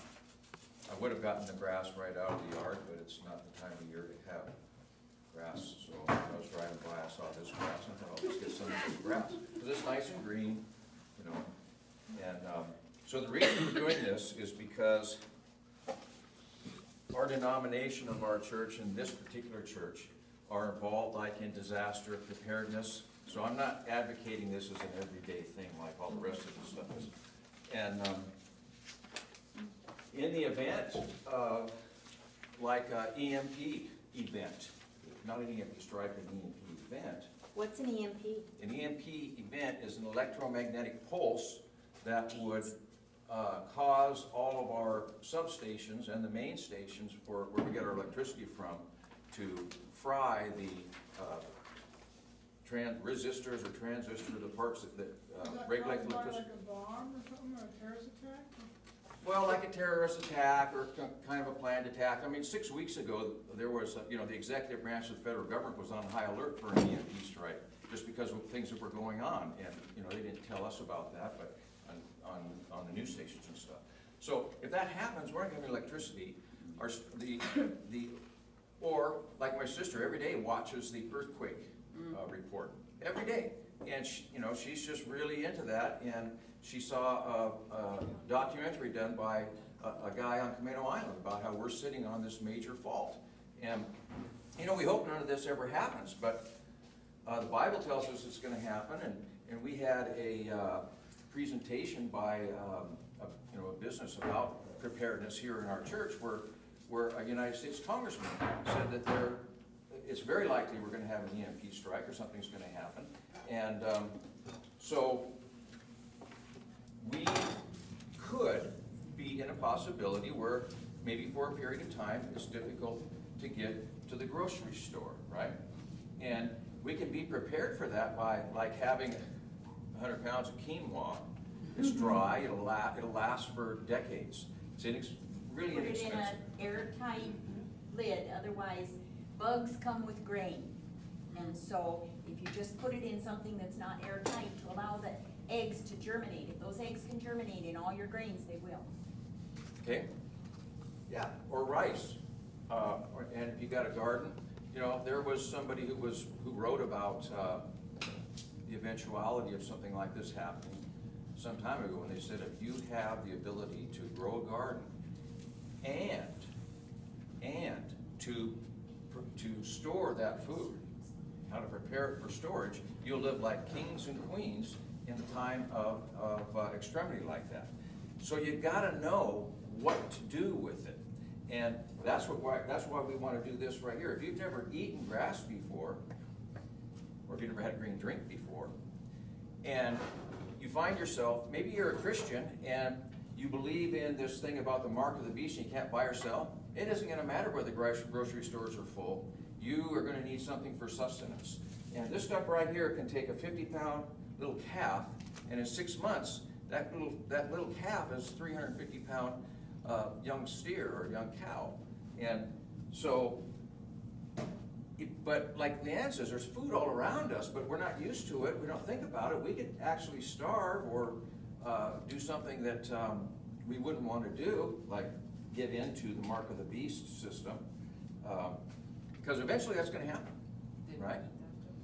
So, so the purpose of what we're going to do here is just blend up some of this and taste it, try it, see that it actually tastes good, and it's actually really good for us. Now, there are people who want to be really super healthy, or maybe they got sick with cancer, and they will, or something else, and they'll go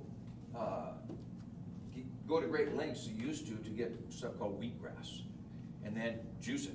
Richard's back here, but now it's become, you know, I'm thinking back 20, 30 years ago, there was a member of the church that was getting some dehydrated wheatgrass and barley grass, they called it barley green. And I was looking at it and they just said, oh, that's really expensive stuff. It was almost like gold. Well, it's popular now, right? To eat wheatgrass, and you get the co-op and stuff. It's now popular.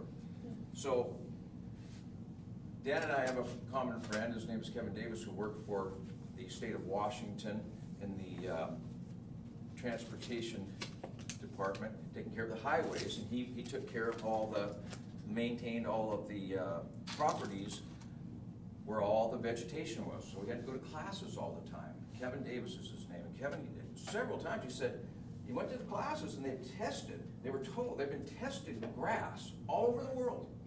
All over the world. And it's just, all over the world, it's super nutritious. The same grass that we have right here, though, is very nutritious. It's just as nutritious as that wheatgrass you're going to buy or the barley green. And it grows right in our yards. It's out in the field out here.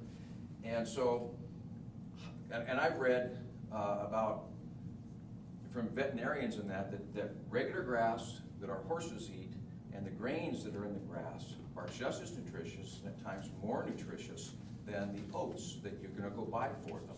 So this is really good stuff, okay? It's really good stuff. In the spring of the year and in the summer, grass is sweet. And if you make this green drink, it's really sweet. Tried it before and put in just one leaf of dandelion leaf, which is, you know, which is good for you. We all know it's good for you. Everything part's good for you. Makes the grass, the green drink, really bitter. The later it goes in the season, and I've fed horses for 50 years and owned boarding stables, and horses, you feed them differently. The grass in the spring and in the late fall is super sweet, and would you believe that in the morning or in the night or in the afternoon, the grass sugars spike hugely.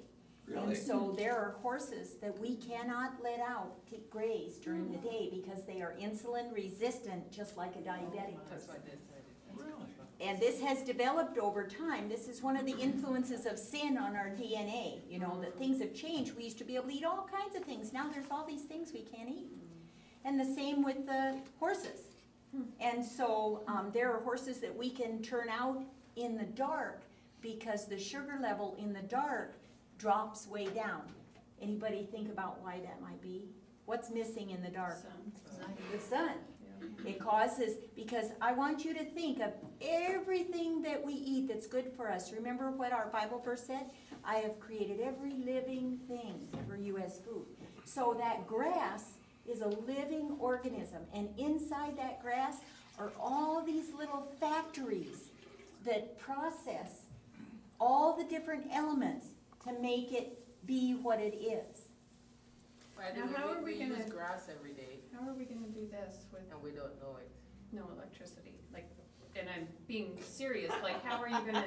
You get a couple of That's Richard. stones and you rub Yeah, I actually have a wheatgrass juice extractor, but everybody technically has a wheatgrass juice extractor. Their teeth. Their teeth, yeah. You take a That's bunch why I of wonder it if you're just gonna. and you put it in your mouth and you chew on it Just for like- about 5 minutes. A lot. And you'll horses. suck the juice out of them, and when you're done chewing on it, you take that wad out and you get another batch. And Just like we you do that all day long, and you'll get a meal. And you'll survive. You won't have a We did job as to go to, kids. so you'll have time to. Yeah. I have, But that's what the horses do. They eat it all day long if they can. Eric Marie has a question. I have question. So I took a sample, this is the coarse grass, Yeah, like the birds, they spreading the seed. Like Doesn't horses. work for, like in a garden, you got really fine grass? no, it all works this way. If we don't have electricity or we can't buy or sell by law, like Richard just said, what he just said, if you go find that fine grass in your garden, that's what you'll prefer, right? That's what you'll prefer. And so that's a trial and error thing, but what Kevin has stressed over and over that he was taught is that all of these grasses are highly nutritious, Yeah, okay? yeah, yeah. So right now, we're just excuse me, we're gonna blend this up and pour it through a strainer, right? And so we can, it's the chlorophyll. You know, Mike Adams, the guy they call the Health Ranger, he will sell you powdered chlorophyll from India, special high mountains in India. Doesn't have any more nutrition than this grass. It comes right from here in Stanwood, right? But it's because it comes from somewhere way far away. It's really neat stuff. Yeah. Well, yeah, we're not going for that one. I haven't ran this thing for a long time. Okay, I'm gonna try it. Hold the lid.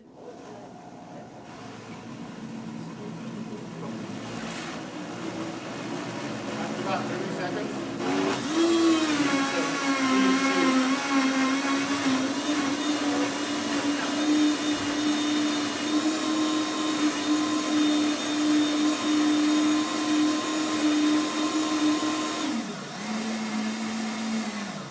That'll be enough, huh? So you should swallow it, Richard, and bring it up later. Yeah. I don't have enough Like the stomach. cow. Yeah, right. How phony that is. High in protein and it's what I think like, so like I have a bunch of bags of rice and, you know, just in the event something happens, it's really inexpensive. It doesn't pain me or anything to have it stored. And, but if I need, we gotta have greens, we gotta have this stuff. I'm a minute and a half now into chewing this, and I'm still getting good green flavor. And I like pea pods. Kind of tastes like pea pods. Or one of my friends one time, I gave him a shot of wheatgrass, said it tastes like licking the bottom of a lawnmower.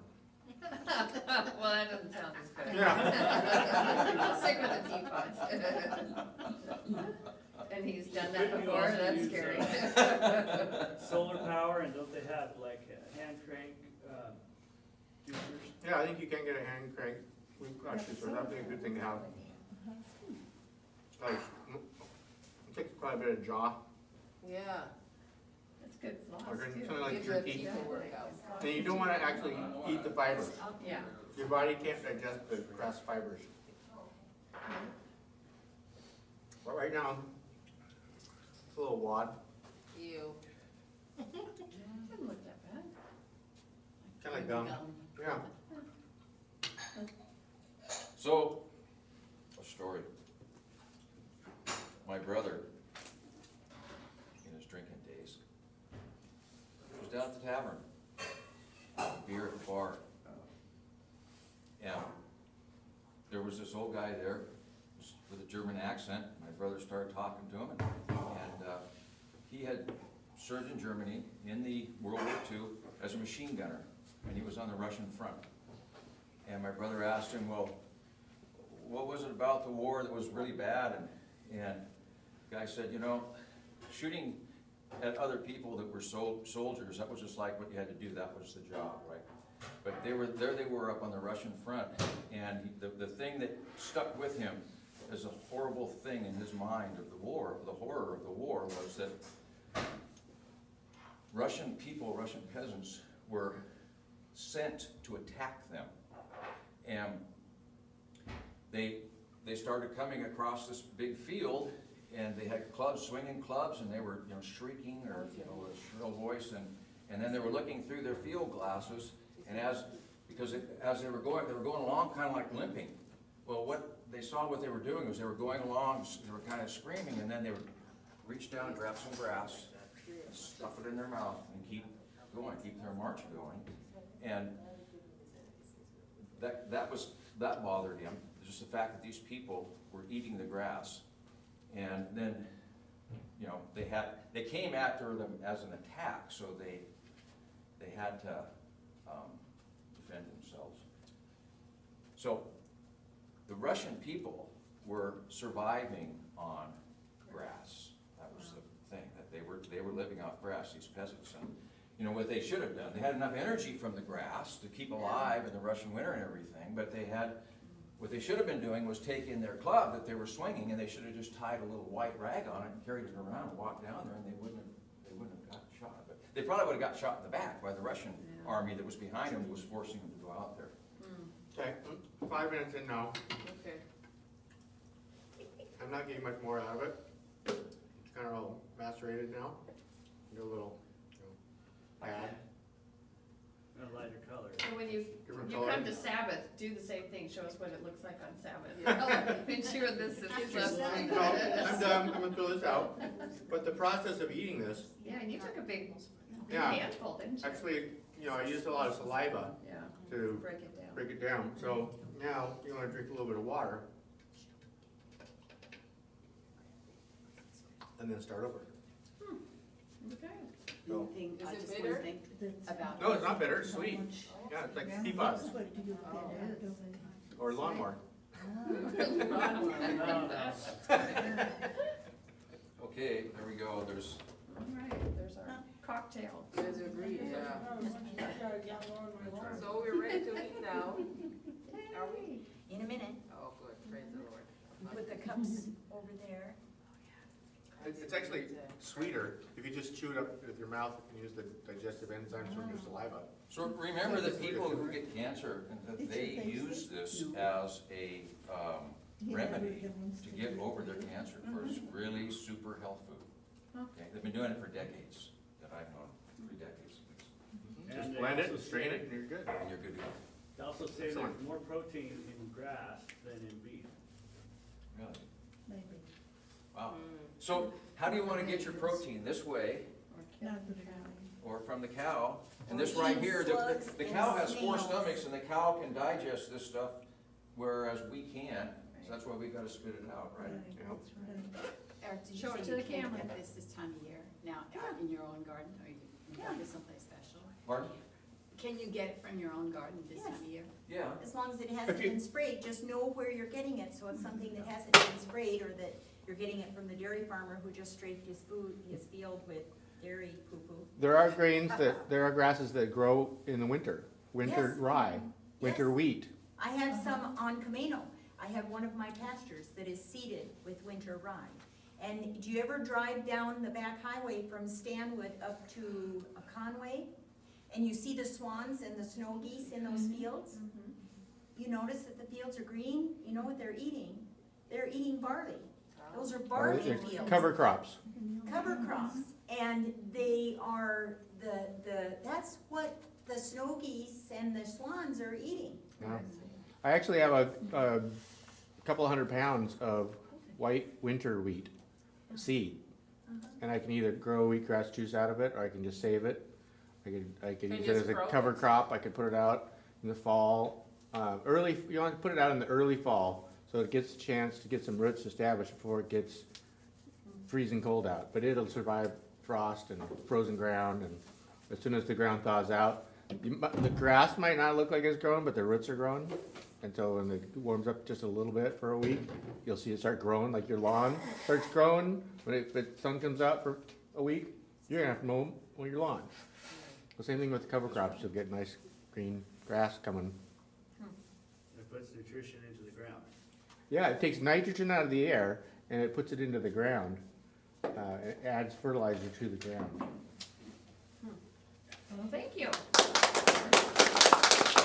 If you live someplace where there's snow, and your grass was green when it snowed, I'm from Iowa, from the Midwest, and at any given time, I could dig underneath a snowbank and find green grass under the snowbank, because the snow actually insulates the grass good point. and keeps it living. Okay, so we are going to invite you to eat. There are plates and utensils on your table, but we also have, since it's Christmas and this is our party for our cooking school, we have 2 gift grab bags over there. So you can either grab your gift now.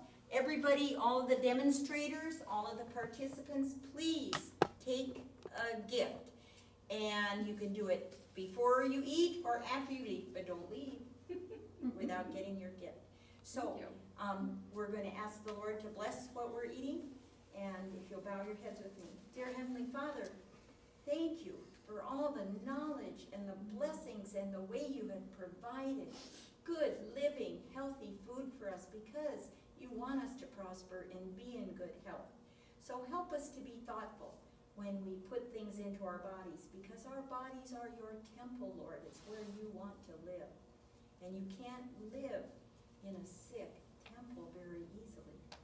And so, Lord, we ask you to bless all this food, bless all those who came here, and help us to always speak of your love. In Jesus' name, amen. Amen. Thank you, everybody. Very nice.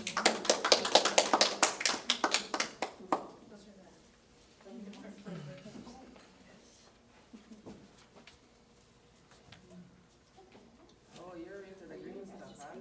Yeah. It's like cumin. That one tastes Yeah, I think I want another load.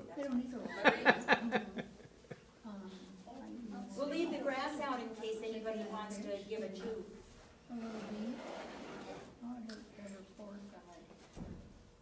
For a tree. Got one, try the green tree first. If everything falls apart, complete disaster, just Do you find that you act like a cow. taste for certain things? Act like a cow. Did you see it? What? Oh, right. Here's glasses for your water. Ginger cow. Yeah, a little bit like the long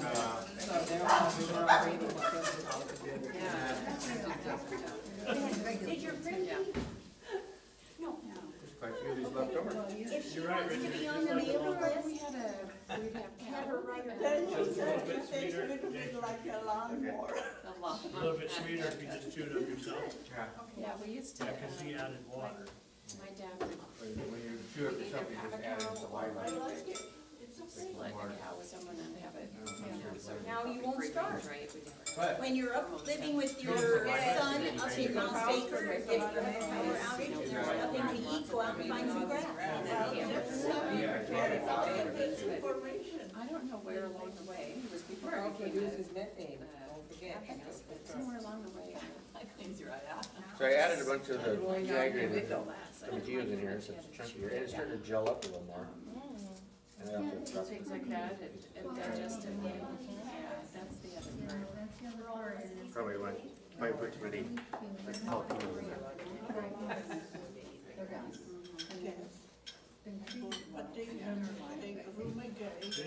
They also, they have to process out all the fibers, because they don't spit it out.